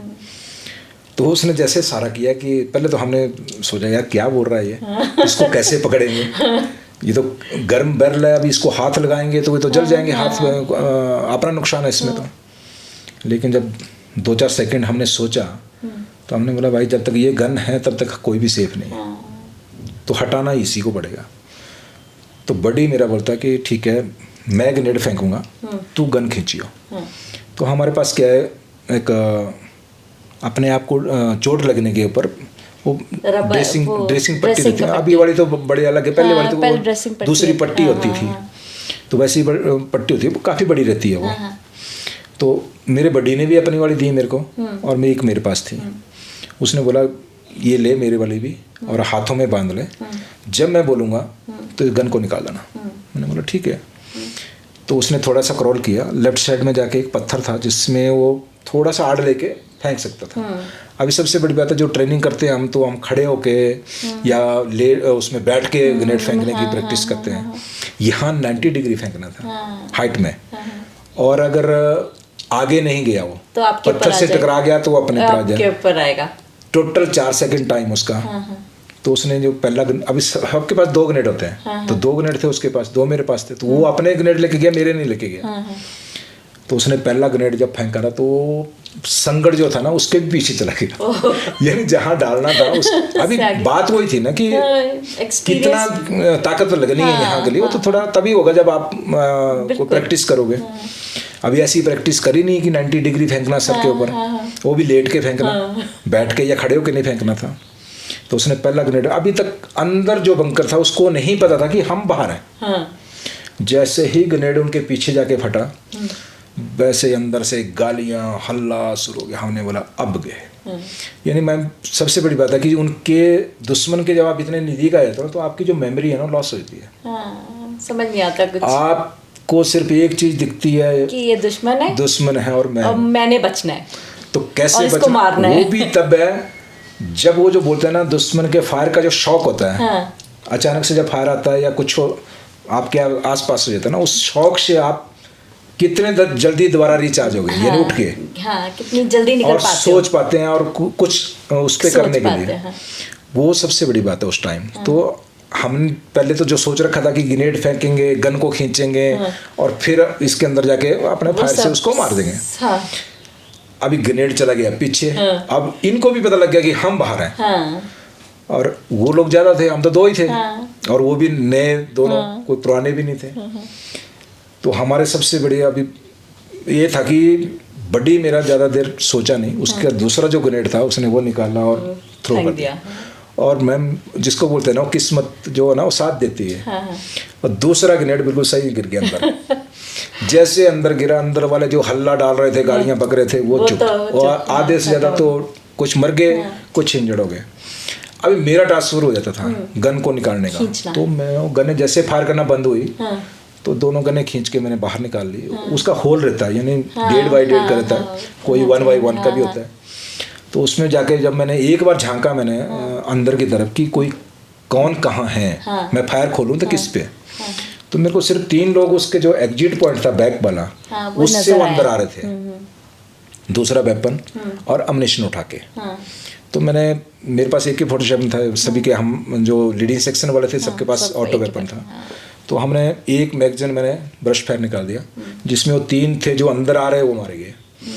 जो अंदर पहले पड़े थे, जो ग्रेनेड से इंजर्ड हो गए थे, कुछ डेथ थे, फिर वो इंजर्ड वाले मारे। फिर जो डेथ वाले थे उसको भी रीचेक फायर किया। अभी हमें पीछे का रास्ता था वैसे इस संगड़ के अंदर जाने का, लेकिन पीछे उनका दूसरा बंकर था, तो पीछे हम जा नहीं सकते थे ओपन में। हमने यहाँ से इसको तोड़ दिया, पत्थरों से तो बना है। हमने पत्थर हटाए, जहाँ इतना सा होल था थोड़ा बड़ा कर दिया। अंदर गए दोनों, जो वेपन हमने छीने थे दोनों, उस पे अम्युनिशन था ऑलरेडी, और वो चेन होती है 250 राउंड की। तो हमारी 235 की होती है, उनकी 40 की होती है। मतलब AK-47 में 200 नहीं AK-47 तो मेरा पर्सनल वेपन था। वो तो मैगजीन उनका जो वेपन था वो ऑटोमेटिक मशीन गन थी उनकी, UMG करके। तो उसमें 240 की राउंड की चेन रहती है। तो आधी चेन दोनों पे थी। तो हमने वही गन उठा के अंदर रखी और एक जो आगे वाला जो दुश्मन का संगड़ था उसके ऊपर लगा दी, और दूसरी वाली जो लेफ्ट साइड से जो फायरिंग थी पिंपल 1-2 से, जहाँ 17 जेट अटैक कर रही है सेम टाइम पे, उनके ऊपर। और बाकी लोगों को हमने पास कर दिया कि भाई संगड़ हमारे पास है। अब कई लोगों ने सोचा कि एरिया क्लियर हो गया। अभी एक संगड़ उधर आगे था, पिंपल 1-2 क्लियर नहीं था, 2 जगह अभी भी थी, लेकिन सिर्फ ये बीच वाला हमने एक संगड़ लिया था। तो कुछ लोग हमारे ना थोड़ा जैसे उठने की कोशिश की, तब तक पिंपल वाले ने फायर खोल दिया। तो उसने भी जल्दबाजी में फायर खोला होगा, तो सबको टांग में लगी। तो 4 लोग हमारे वहाँ इंजर्ड हो गए। तो फिर फायर स्पॉट दिया, उनको लेके ऊपर पहुँचवाया, संगड़ में बैठा दिया। जो वेपन छीने थे उनको बोला भाई आप रखो और हमें फायर स्पॉट दो, हमने दूसरे संगड़ पे जाना है। तो उनको फायर स्पॉट के लिए वहाँ छोड़ दिया और हम 6 लोग फिर आगे निकल गए, वही सेम बड़ी पैर में 2-2 का। अब सबसे बड़ी बात है कि वहाँ दुश्मन ने धोखा दिया। वहाँ जो संगड़ था उसमें तो लोग बैठे, उन्होंने अपने 2 लोगों को साइड में बैठा दिया, लेफ्ट साइड में नीचे कोई 10-15 मीटर आगे, जहाँ बड़े बड़े पत्थर थे। अच्छा। और जब हम यहाँ से नीचे उतरना था, दोबारा ऊपर चढ़ना था दूसरे बंकर के लिए, तो जब उतर रहे थे तब भी वो 2 लोग देख रहे थे, उन्होंने फायर नहीं खोला, चुप रहे, वो चुप बैठ रहे। हम लोगों ने बोला कि एरिया बाकी सेफ है, जो ऊपर था उसको हमने फायर से कवर कर दिया, ऊपर से हम बराबर में थे अभी। तो हम 6 लोग आगे चलते रहे। नीचे जाके जब चढ़ना शुरू किया वापस ऊपर की तरफ, तब लेफ्ट वाले ने फायर खोल दिया। तो उसमें 2 थे, प्रवीण और श्याम, जो जैसे मैंने पहले बताया, एक तो बिजड़ से थे, हमीरपुर से, जो प्रवीण जी थे, और श्याम जी शिमला के थे, जो वीर चक्रा हैं उसी ऑपरेशन में। उन दोनों पे डायरेक्ट हिट लग गए। तो जैसे ही हमने भी फायर की साउंड सुनी, जहाँ थे लेट गए। अब इनको तो सामने लगा चेस्ट में, तो डेथ ही हो गए थे किस्म से, लेकिन हमें नहीं आइडिया था अभी तक। हम लोग बाकी जो 4 लोग थे, हम जहाँ थे वहीं लेट गए। मेरी ये लेफ्ट टांग थी, ये जैसे लेटते लेटते ऐसे पत्थर पे रह गई, थोड़ा ऊपर रह गई। यानी अपने आप से तो मैंने आड़ में कर लिया था शरीर को, लेकिन वो थोड़ा रह गया, क्योंकि एक तो हाइट पे था वो। तो उसको ये घुटना मेरा दिखाई दे रही थी टांग, तो उसने ब्रश फायर खोला, 2 गोलियां इसमें लगी। जैसे मुझे लगा कि मेरी गोली लग गई टांग में, मैंने टांग को सीधा कर लिया, थोड़ा डाउन कर दिया। तो उसको पता था कि यहाँ कोई था, उसने 10 मिनट नहीं फायर खोला, बंद रखा, बिल्कुल कंटिन्यू करता रहा वो। तो टकरा के 2 गोलियां फिर इधर हाल लग गई साइड में। 5 गोलियां, 4 गोलियां। 4 गोलियां। तो अभी जब दूसरी गोलियां लगी मेरे को, तब फिर मैंने अपने बड़ी को बताया कि भाई गोली लगी। तो उसने बोला मेरा जो इलाका है आप यहाँ तक क्रॉल करो, यहाँ मैं सेफ हूँ। और हम वहाँ तक पहुँचा क्रॉल करके, फिर उसके बाद बच गए। जो राइट साइड में हमारे जो बाकी साथी थे, उनको भी गोलियां लगी। एक को सेम कंधे पे लगी और एक को मेरी तरह टांग में लगी। 6 गए थे, 6 में से 2 डेथ हो गए, 4 बचे, 4 में से 3 इंजर्ड हो गए, 1 सेफ था। अभी हमारे पास कोई ऐसा चारा नहीं था कि हम उसके ऊपर कुछ कर पाए, क्योंकि वो हमें दिख नहीं रहा वहाँ से। ना जो हमने बंकर ले रखा, जो हमारे साथी पीछे हैं उनको दिख रहा। तो करें तो किसके ऊपर कार्रवाई करें? तो हमने बोला कि वेट करो भाई। और वेट करने का हमारे पास एक ही ऑप्शन था कि आप साइलेंट हो जाओ। आप दुश्मन को ये बता दो कि हम यहाँ जो है सब मर चुके हैं। खत्म हो गया। ये करने के लिए हमें आधा घंटा लगा। हमने आधा घंटा उसके फायरिंग का कोई रिस्पॉन्स नहीं दिया। ना हम वहाँ से हिले, अपने बॉकी टॉकी बंद कर दिए, अपनी फायरिंग बंद कर दी, पिछले वालों से कांटेक्ट था सब बंद कर दिया, चुपचाप लेट रहे। यानी आधा घंटा जब हम हिले नहीं, कोई रिस्पॉन्स नहीं आया, तो इन्होंने देखा कि ये मर गए। तब वो लेफ्ट में जो बैठे थे वो बंकर पे जाने लगे। बस वो टाइम था हमारे पास। तो वो पता कैसे चलेगा कि ये एक जगह से दूसरी जगह जा गए। अभी हाइट पे आप 60-70 डिग्री चलोगे और पथरीला इलाका है, तो उससे पत्थर छूटेंगे। तो उनके पाँव से पत्थर गिर रहे थे चलती बार, क्योंकि वो बिल्कुल ऐसे जा रहे थे कि ये अभी हम तो फ्री है। हाँ, तो वो बिल्कुल निडर होके निकल रहे थे कि कोई है नहीं देखने वाला यहाँ। और आप एक चीज़ मान के चलो, अगर वो ऐसा नहीं होता ना तो बड़ा दिक्कत होती उसमें। जैसे हमें पत्थर की आवाज़ लगी तो हमने सब ने उनके ऊपर फायर खोल दिया। मेरा बड़ी जो था वो भी और मैंने भी। तो जैसे ही ये दोनों के ऊपर फायर खुला, ये दोनों मरे, संगड़ वाले भाग गए। संगड़ वालों ने सोचा कि यहाँ जो थे तो मर गए थे, क्योंकि इन्होंने रिपोर्ट दे दी थी कि यहाँ सब मर गए, मैं ऊपर आ रहा हूँ। अभी ये मर गया जो बताने वाला था, तो इसको किसने मारा? तो इन्होंने सोचा कि कोई और टोली आ गई, कोई ज़्यादा लोग आ गए। पहले तो इसको पता था कि 2-4 लोग हैं। अभी इसने सोचा कि ये ज़्यादा लोग आ गए और मेरे जो साथियों को मार लिया। तो जो संगड़ वाले थे वो भाग गए। लेकिन पता कैसे चलेगी भाग गए? हमने कोई रिस्क नहीं लिया, आराम से क्रॉल किया, ऊपर गए। सेम फर्स्ट बंकर में जैसे किया, ग्रेनेड फेंका। तो पहले वाले में तो जब ग्रेनेड फेंका था तो गालियाँ और हल्ला था, यहाँ कुछ नहीं मिला। जो होल था संगड़ का, उसमें जाके फायरिंग खोला, कोई रिस्पॉन्स नहीं मिला। तो हमने फिर वही सेम तोड़ा। अंदर गए तो डेड बॉडीज, जो क्रॉस फायर में या आर्टिलरी शेलिंग से जो उनकी कैजुअलिटी हो रखी थी, वो डेड बॉडी वहाँ थी। तो रीचेक किया, एक एक गोली फायर करके सबको। संगड़ में जाके बैठ गए। पीछे का इलाका जो था, क्योंकि हमें तो इतना पता कि यहाँ कोई था, भागा है, तो कहाँ तक जाएगा? पीछे काफ़ी खाई है, कितनी देर उतरने में लगेगा टाइम उसको। हम नीचे का इलाका जब देखने लगे तो जो वो नीचे ऐसे उतर के दोबारा रिज पे जाना था, जो नीचे वाली पहाड़ी थी उस पे जाना था उसने। तो जब वो नीचे रिज पे जाने लगा तो दोनों 2 ही लोग थे वो बचे हुए, दोनों दिखाई दे दिए। अभी जहाँ हम ऊपर बैठे थे वहाँ ज़्यादा स्पेस नहीं था, पथरीला इलाका था। तो मैंने बड़ी को बोला यार आजा, 2 हैं और दोनों के रास्ते अलग हैं, हम दोनों फायर खोलेंगे। तो उसने बोला यार जगह नहीं है, आप ऐसा करो एक पे। मैं बोला सर ऐसा नहीं होता, एक भाग जाएगा, क्यों छोड़ना है? छोड़ना। अगर आज यहाँ हम इसको मार सकते तो कल के लिए क्यों रखना है? हाँ। तो फिर जगह बनाई हमने, वही 1-2 करके हमने फायर खोला, दोनों जैसे गिरना, जो लास्ट में थे, जो लास्ट बंकर था उस एरिया का, वहाँ से वो काउंटर अटैक के लिए कार्रवाई करने का। क्योंकि वो जब देखते हैं कि हमारे लोग जब यहाँ नहीं रहे या यहाँ से भाग गए या मर गए, तो जितने लोग इस इलाके से भागे होते थे, सबसे बड़ी बात है, आधे से ज़्यादा उस में भगौड़े होते थे। भगौड़े का मतलब है कि जो बंकर हमने कैप्चर करना है, उसमें उसका जो कमांडर होगा, सबसे पहले वो भागता था। ये मैंने देखा, आपके एक इंटरव्यू में भी देख रही थी कि आपने ये कहा कि पाकिस्तान से जब लड़ाई हो तो सबसे पहले उनका कमांडर भाग जाता है। और उसका फायदा हमें मिलता है। पाकिस्तान का अफसर जो है ना, अगर आप देखोगे, वो अपने आप को ही बचाने के चक्कर में रहेगा। वो उसकी टीम का कितना नुकसान होगा वो नहीं देखता, कोई लेना देना उसको नहीं अपने आप से लेना देना है। लेकिन हमारा अफसर क्या करेगा? वो चाहे खुद मर जाएगा लेकिन अपनी टीम को कुछ नहीं बचाएगा। क्यों? क्योंकि उसकी रिस्पॉन्सिबिलिटी है। मैंने एक शब्द का इस्तेमाल किया था पहले, जब बत्रा सर ने जो बंकर लिया था, वो सबसे हाईएस्ट सक्सेस अटैक है कारगिल का, जिसमें एक भी जवान इंजर्ड नहीं है। ये नहीं बोलने मतलब है कि जो आप 50 लोगों को या 80 लोगों को लेके गए हैं, किसके ऊपर रिस्पॉन्सिबिलिटी? एक कंपनी कमांडर, जो उस कंपनी का कमांडर है। अगर आप सेम सभी को वापस लेके आ रहे हो, तो इससे बड़ा ऑपरेशन कोई हो नहीं हो सकता उसकी जिंदगी में। अगर आपका एक भी जवान खो के आते हो आप, तो आपके उसमें रहेगा कि यार मेरा वो जवान मेरे साथ था, लेकिन यहाँ पे डेथ हो गया। तो फिर वो भाग गए, तो उसके बाद तो भागे, फिर हमने उनको मारा।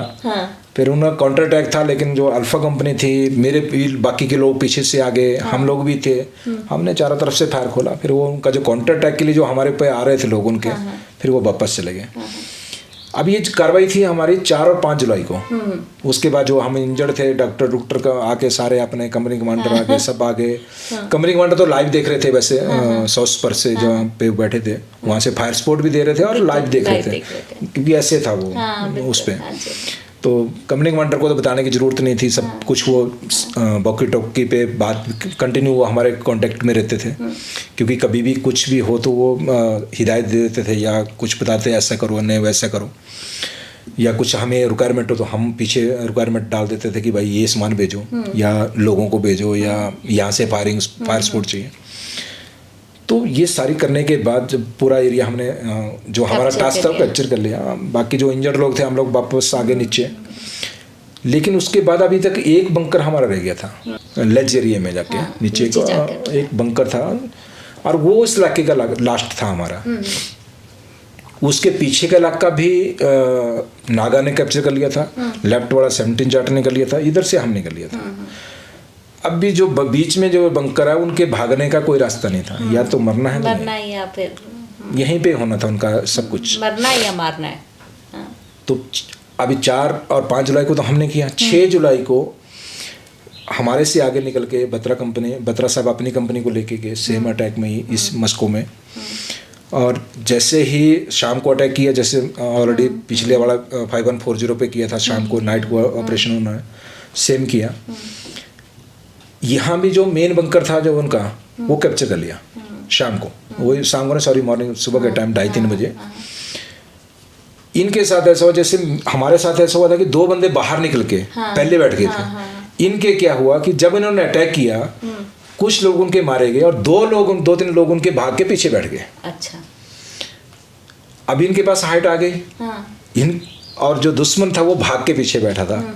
और वो जो 2-3 घंटे थे सुबह के लिए होने के लिए, लाइट होने तक के लिए, तब तक वो धीरे धीरे फायरिंग करते रहे अपनी मौजूदगी, यानी इंडियन आर्मी आगे ना बढ़े रात को। तो इन्होंने भी ऑपरेशन को स्टॉप कर दिया, बोला जब सुबह होगी तो हम दोबारा चलेंगे। तो सुबह जैसे हुई फर्स्ट लाइट के बाद, जब ये प्लान करने लगे, तो उनको तो पता, जैसे लाइट हुई आगे देखा उन्होंने तो नागावाड़ों ने एरिया कैप्चर कर रखा था, इधर 17 जाट ने कर रखा था, इधर पीछे हम बैठे थे। तो उन्होंने बोला कि हम जाएंगे तो जाएंगे कहाँ, भाग के अगर सेफ भी बचे हम तो जाना कहाँ है? पाकिस्तान जाने का तो रास्ता नहीं अभी तो इंडिया का ही है जो कुछ है अभी।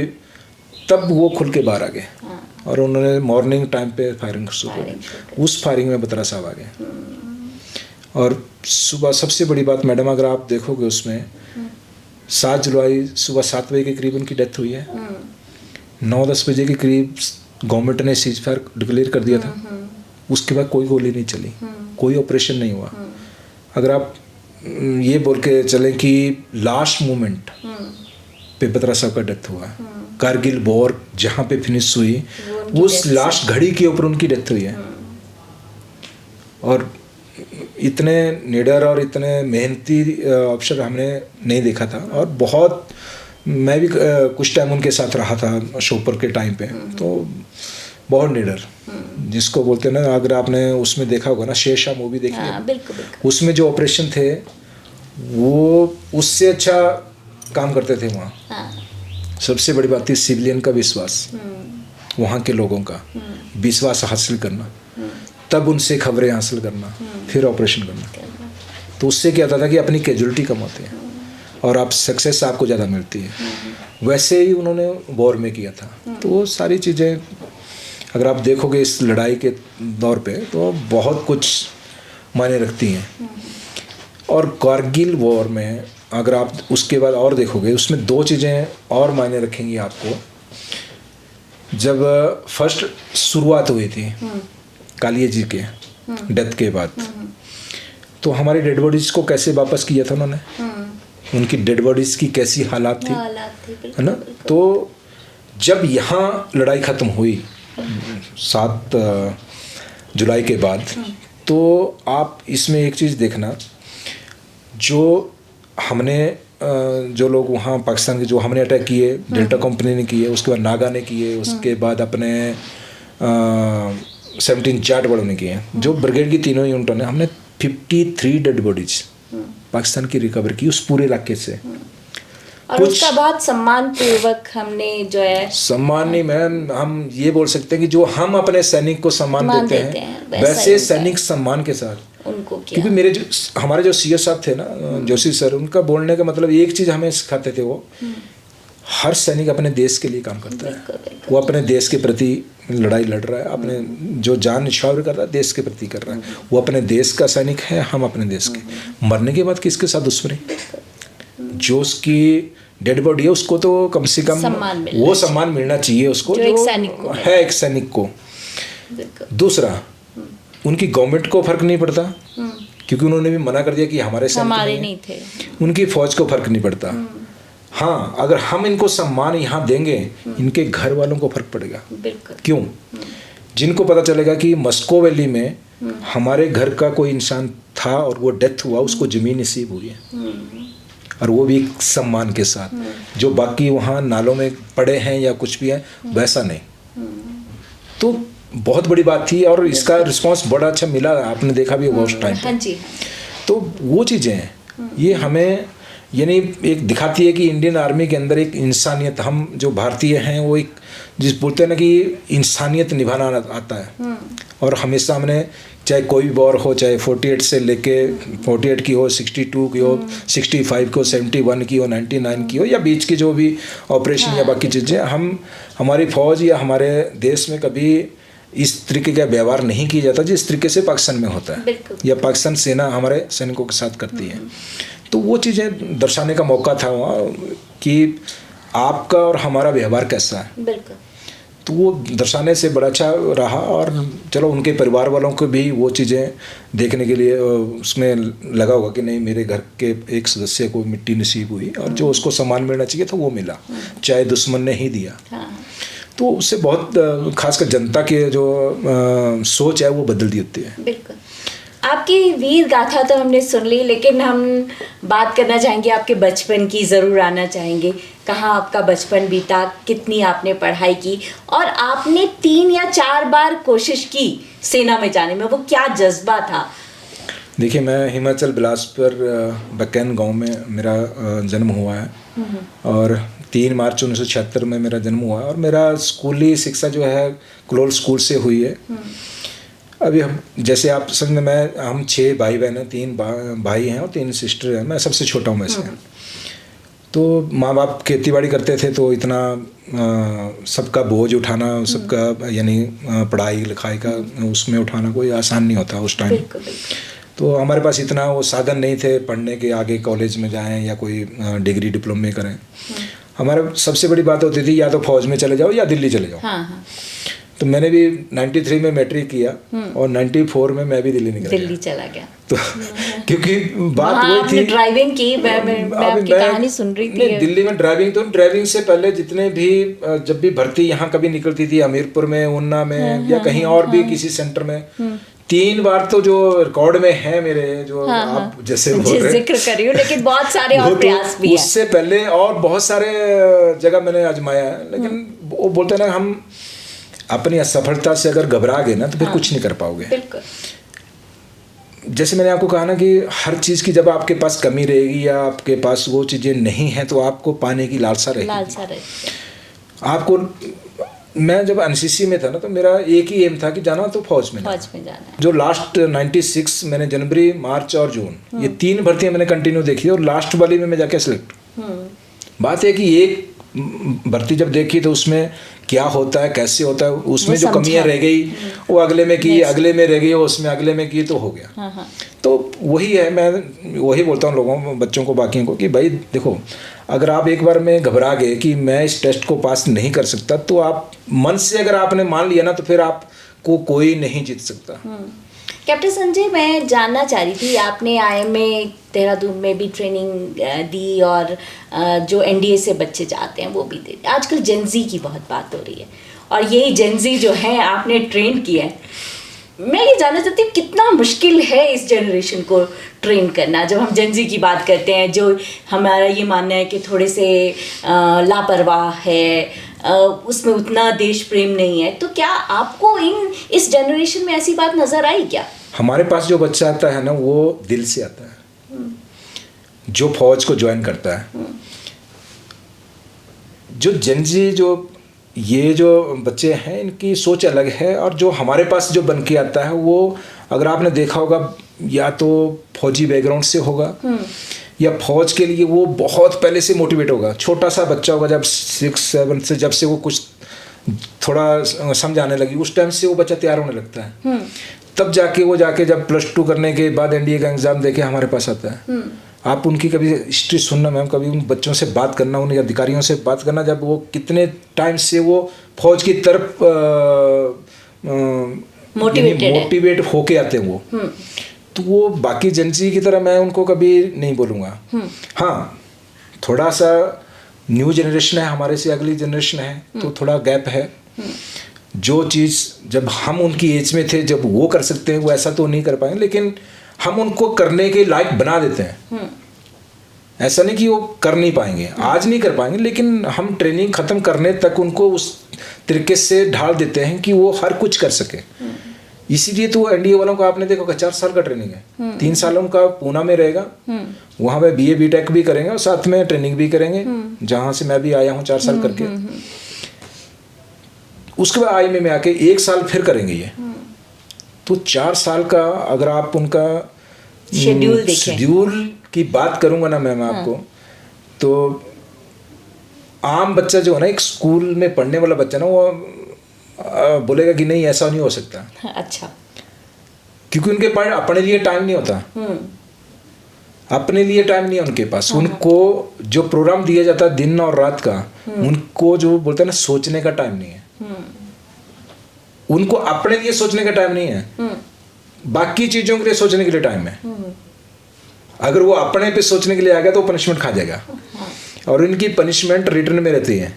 आज किसने कितनी पनिशमेंट दी, कल किसने दी, परसों कितने दी, वो काउंट होती है और प्लस होती है वो। अच्छा, एक रजिस्टर पे नोट रहती है और प्लस होती जाती है। ये नहीं है कि एक ही दिन में खत्म हो जाएगा, ना ना ना। एक और मेरा बहुत सवाल है, क्योंकि मैं तो सिविलियन हूँ, तो हमने ये देखा जो पहले फौज में बच्चे जाते थे वो बड़े मोटिवेटेड होते थे, देशभक्ति की भावना। स्कूलों में भी अगर आप देखें, पुराने अगर गीत देखें तो देशभक्ति के बहुत सारे गीत स्कूलों में ही, खास करके जब मैं केंद्रीय विद्यालय से पढ़ी हूँ वहाँ पर तो बहुत ज़्यादा हर रोज़ एक गीत होता था। लेकिन जो आज की जनरेशन जो फौज में जा रही है वो शौक से जा रही है, मतलब वो मोटिवेशन तो मैं मानती हूँ कि भाई जिसका फौजी बैकग्राउंड है वहाँ से उसे लगता है कि आर्मी में जाना चाहिए, एक डिसिप्लिन्ड लाइफ होती है, और जो बाहर से भी बच्चे जाते हैं वो जाते हैं। लेकिन ये जनरेशन जो फौज में पहले लोग जा रहे थे वो पैसे के लिए भी जाते थे, बहुत सारे लोग के उनके, दोनों सारी चीजें मतलब फौज जो है आपके परिवार की केयर करती है ये माना जाता है। लेकिन आज की जनरेशन फौज में, क्योंकि घर में परचेजिंग पावर बढ़ गई है, पैसा भी हो गया है, तो ऐसे में बच्चों को ट्रेन करना क्या मुश्किल है? नहीं, देखिए ऐसा है कि स्टार्टिंग तो जो रहती है बच्चों की, जब हमारे पास इंटर ज्वाइन करते हैं आके एनडीए में चाहे आईएमए में, उस टाइम थोड़ा रहता है, लेकिन जब उसको धीरे धीरे हम ढालते हैं स्टेप बाय स्टेप उसमें, तो आसानी से बच्चे एक्सेप्ट कर लेते हैं। जो नहीं कर पाते वो वापस आते हैं, वो अपने आप ही छोड़ के चले जाते हैं। लेकिन जो एक्सेप्ट करते हैं, तो जैसे मैंने बोला ना कि उनका हम दो चीज़ों से, एक तो माइंड उनका और शारीरिक, दोनों तरीके से हमने उनको हार्ड बनाना है। तो हार्ड बनाने के लिए जैसे मैंने टाइमिंग बोला, उसके बाद उनका ट्रेनिंग है। अभी आप एनडीए का अगर देखोगे तो उसमें उन्होंने बीए बीटेक के लिए भी पढ़ना है, जो जेएनयू के टीचर उनके लिए सबको पूरा स्टाफ उनका है, उसका भी तैयारी करनी है। ट्रेनिंग की भी हर साइड से उनकी पीटी का भी देखना, ड्रिल का भी देखना, डब्ल्यूटी का भी देखना, एफसीबीसी का भी देखना है, एमआर का भी देखना है, और बहुत सारी चीज़ें अभी ऐड हो रही हैं जो अभी सिंदूर के बाद जो ड्रोन बनाना और आईटी और सब कुछ, तो वो सारी चीज़ें, तो उसके लिए टाइम कहाँ। तो आप लगा सकते हैं आइडिया कि माइंडली स्ट्रांग तो होना पड़ेगा उसको, कि पढ़ना भी है, लिखना भी है, फिर ट्रेनिंग भी करनी है, पीटी भी करनी है, ड्रिल भी सीखनी है, हर चीज़ उसको क्या करनी है, और अपने आप को उसके बराबर बनाना भी है। आप एक चीज़ और देखेंगे मैम, अभी जो फर्स्ट बैच है हमारा गर्ल कैडेट का पासिंग आउट हुआ आईएमए से, तो जब वो ज्वाइन किए थे तो मैं भी एनडीए ज्वाइन किया था जब एज ए ट्रेनिंग एसएम, तो मैं 4 साल उनके साथ रहा। मैम जो बच्चियों ने मेहनत की है ना, शायद ही कोई कर सके, क्योंकि एक तो उनको पता था कि बहुत मुश्किल से ये कमीशन मिला, परमानेंट कमीशन मिला उनको, और बड़ी लाखों में से 20 बच्चियाँ थी वो, आर्मी नेवी एयरफोर्स तीनों के लिए। तो इतनी मेहनत के बाद वहाँ पहुँची हैं वो, और उनको एक और पता है कि अगर हम ये ट्रेनिंग पूरा करके जाती हैं 4 साल 3 साल का एनडीए से और 1 साल आईएमए से, तो हम अपना एक इतिहास में नाम लिखेंगे। बिल्कुल। उस बोर्ड पे उनका नाम होगा कि फर्स्ट बैच में लड़कियां थी, फलानी थी, उसने इस टेस्ट को इतने मिनट या इस कंडीशन से पास किया, और फर्स्ट पासिंग आउट होने वाली फर्स्ट अवार्डीज ये। तो दोनों चीज़ें थी उनके पास, एक तो बने रहने के लिए और एक अपना उस बोर्ड पे नाम लिखवाना, एक इतिहास बनना। वो उन बच्चियों ने दिन रात मेहनत की है, और अच्छा, अगर आप वहाँ भी देखोगे एनडीए में भी बहुत अच्छा रिजल्ट दिया, लड़कों से अच्छा दिया। जो दुनिया बोलती है ना लड़के हैं ये तो कुछ भी कर लेंगे, लड़कियाँ कुछ नहीं करेंगे, सब का मुंह बंद है। लड़कियाँ कुछ भी कर सकती हैं। आज वैसा नहीं है। एक और बात, कोई मेरे को मोटिवेशनल स्टोरी सुनिए, क्योंकि आप इतने बच्चों से डील करते रहे, ट्रेनिंग करते, कोई ऐसा बच्चा जो बहुत मुश्किल था ट्रेन करना, लेकिन बाद में वो आपकी ट्रेनिंग के बाद बहुत अच्छा ऐसे बहुत सारे हैं। मैं एक्चुअली हम इंस्ट्रक्टर क्या करते हैं कि हम किसी से पर्सनल वो कुछ नहीं रखते, क्योंकि हर बच्चा हमारे लिए सब एक जैसा है। हमारे लिए कोई बच्चा स्पेशल नहीं होता। हाँ, जिसको कुछ कमजोरी है उसको हम एडिशनल कर सकते हैं, लेकिन हम कभी उसका एहसान या कभी उसको ये नहीं जताते कि वो मैंने तेरे लिए किया। वो उसके लिए नहीं, वो हमारे अपने देश के लिए, अपनी सेना के लिए, अपने उस फर्ज के लिए जिसके लिए मैं हूँ। अगर मुझे लगा कि कोई बच्चा कमज़ोर है तो उसको अगर मैं सुधार सकता हूँ या अच्छा बना सकता हूँ तो मैं एडिशनल उसके लिए करूँगा। मैं चाहूँगी कि आप यंग जनरेशन को कुछ मोटिवेशनल कहें, क्या करना चाहिए, कुछ उनको अपील करें कि वो क्या करें, देश के लिए क्या कर सकते हैं। ऐसा कोई स्पेशल उसमें मैं कभी नहीं बोलूँगा कि आप फौज में आके ही देश प्रेम या उसमें भावना आप उसमें ला सकते हो, या देशभक्ति आप सिर्फ फौज में आके ही दर्शा सकते हो। आप कहीं भी हैं, कैसे भी हैं, बस एक अच्छा इंसान बन जाइए, और एक जो भी आप काम करते हो उसमें आप हमेशा कभी ये रख के चलना कि मैं कभी गलत तो नहीं कर रहा हूँ। आप कभी भी कहीं भी जाओगे अपने आप को कभी ये सोच के देखना कि मैं हूँ कौन। अगर आप वो देख के चलोगे तो आप हमेशा वो काम करने से डरोगे जो गलत होगा, क्योंकि सच्चा आदमी कभी भी बुरे काम करने से डरता है। तो उसको अपना एक सिस्टम बनाना पड़ेगा शुरू से। उसको एक सच्चा इंसान बनना है तो पहले अपने अंदर की जो आदतें हैं उसको सुधारना है। मैं तो बोलता हूँ कि सबसे पहले तो अपने आप की इज्जत करना सीख जाओ। जिस दिन आप अपनी इज्जत करने लग जाओगे उस दिन दुनिया आपको इज्जत देना शुरू कर देगी। आप किसी भी जगह चले जाना, वहाँ से बस आपके अंदर ये देश यहाँ होना चाहिए, दिल में होना चाहिए। आप हमेशा वही काम करोगे जो देश के हित में होगा। इससे बड़ा देश प्रेम कहीं और नहीं हो सकता। आप जो है कौन बनेगा करोड़पति में भी गए, तो एक तो अमिताभ बच्चन से मिलना कैसा लगा, दूसरी बात क्या अनुभव है वहाँ का? फर्स्टली जब करोड़पति जब लॉन्च किया था, अगर आपको ध्यान हो, मैं 2000 की बात कर रहा हूँ। हाँ। तो उस टाइम पे इसका नाम होता था जित्तो छप्पर पाड़ के, और इसको चलाते थे गोविंदा जी। अच्छा। तो हम उस टाइम पे भी सोनी टीवी ने आर्मी के लिए शो दिया था। और जितने भी 11 पार्टिसिपेट करने वाले जो भी लोग रहते थे वो 11 हम आर्मी के ही बैठे थे। तो सबसे बड़ी बात यह है कि उसमें भी मुझे खेलने का मौका मिला था। हम 2 लोग खेले थे उसमें। एक 12 जकलाई के थे श्रीनगर से, खादिम हुसैन जी। हाँ जी। वो खेले थे फर्स्टली। उसमें थोड़ा सिस्टम अलग था, कहानी सुनवाते थे। आपको कहानी सुननी है और पहचानना है कि कौन है ये। अच्छा। तो अभी मैं फिल्में कम, अभी हमारे पास जैसे मैंने पहले बोला ना कि टीवी टू भी कम थे। तो किसने कौन सा गाना गाया, इसका प्रोड्यूसर कौन था या डायरेक्टर कौन था, वो हम इतनी जानकारी नहीं रखते थे। जी जी। तो फर्स्टली जो कहानी जब शुरू हुई किसी प्रोड्यूसर की थी, तो बताना था कि ये किसने लिखा था या किसने ये बनाई थी। तो हम वो नहीं रखते थे जानकारी। तो खादिम हुसैन जी को कहीं था, उन्होंने कहीं वो देखी होगी कहीं फिल्म या कुछ, तो वो सही निकला, उनका आंसर दिया, हॉट सीट पे चले गए। तो आधा, यानी उस टाइम वो शो 45 मिनट का तो शो होता था। हाँ जी हाँ जी। तो तकरीबन आधा घंटा उन्होंने लगा दिया उस पर। और बाद में जब उसके पूरे जो हेल्प के लिए जो टोकन जो रहते हैं, तो वो जब खत्म हो गए और उसके बाद जो आंसर क्वेश्चन आया उनके पास, तो वो कर नहीं पाए।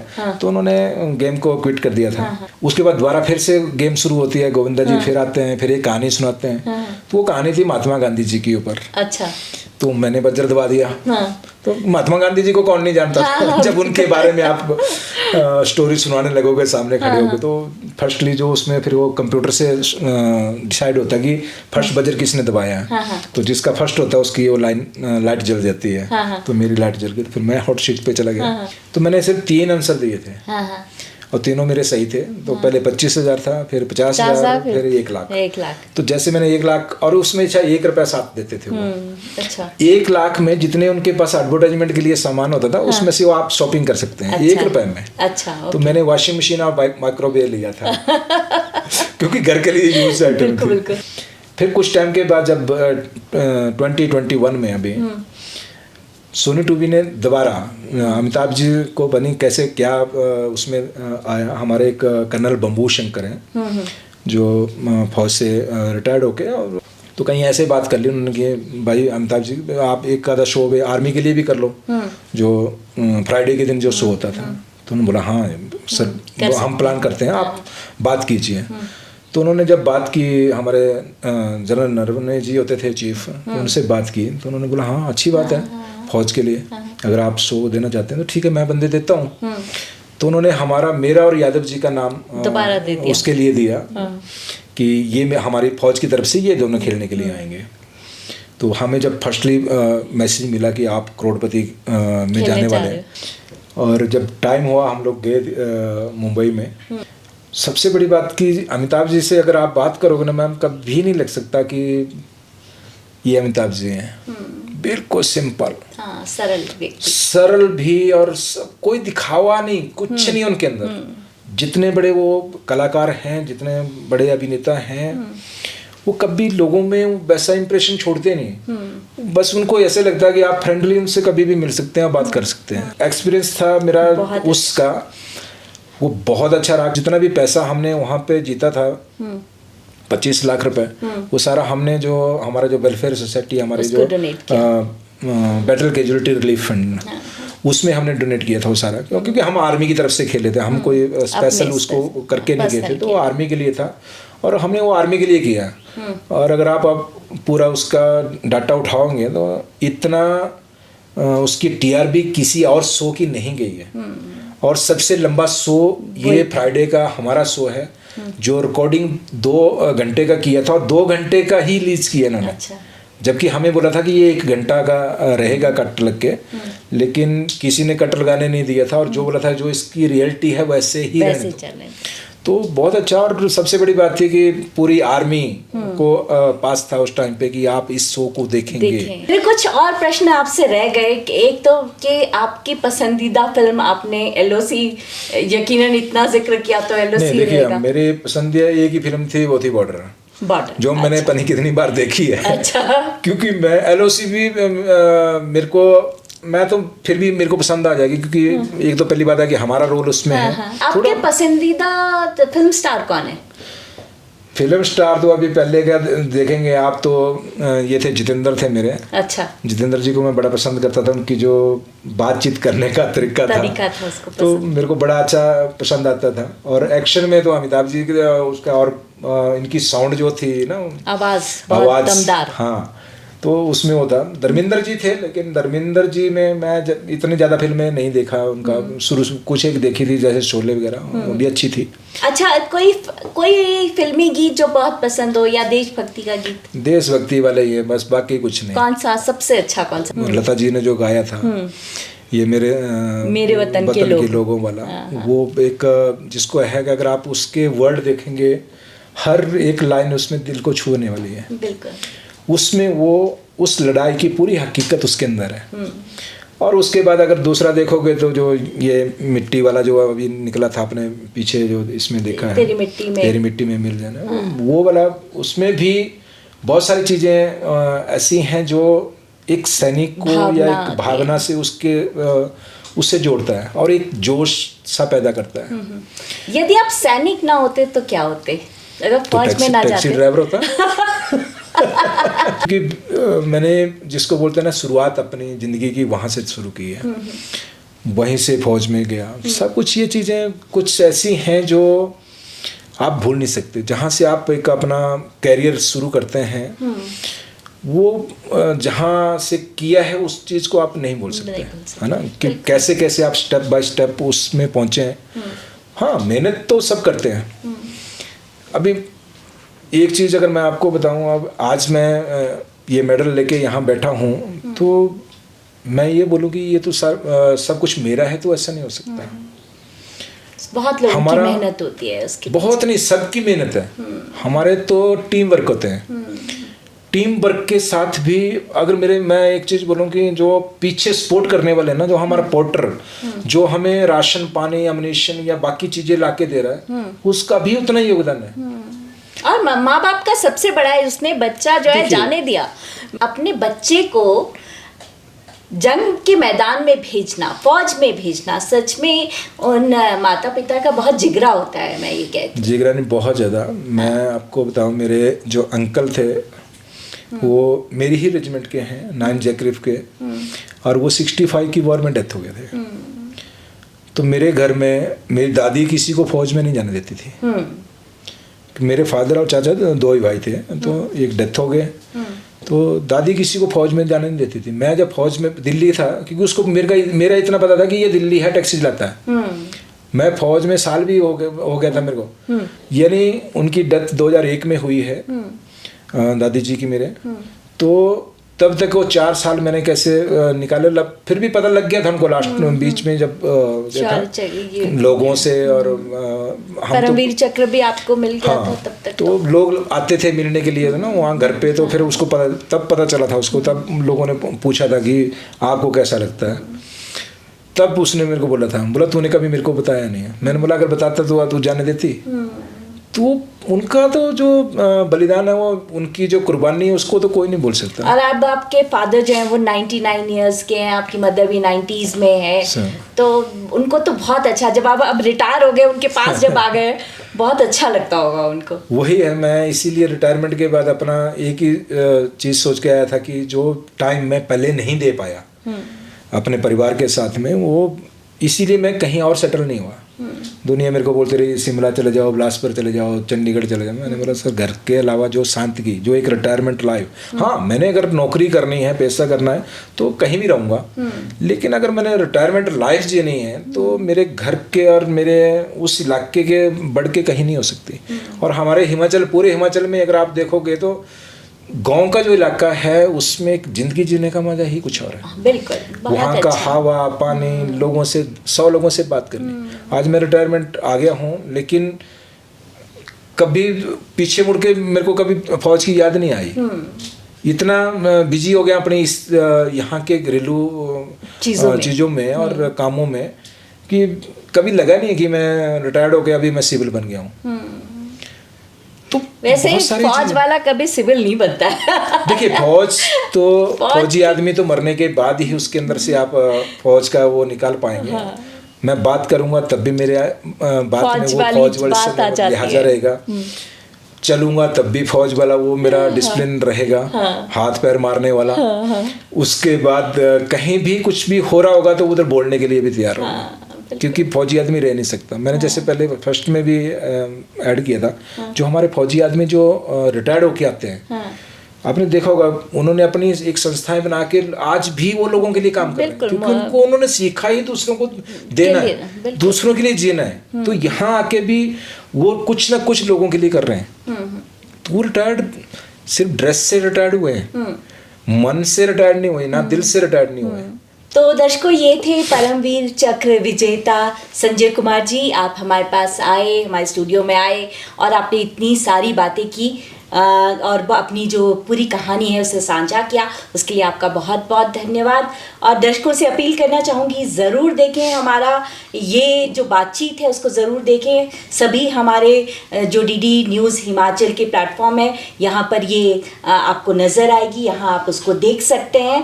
और आप हमारे स्टूडियो में आए इसके लिए बहुत बहुत धन्यवाद। नमस्कार। जय हिंद, जय भारत, जय हिमाचल।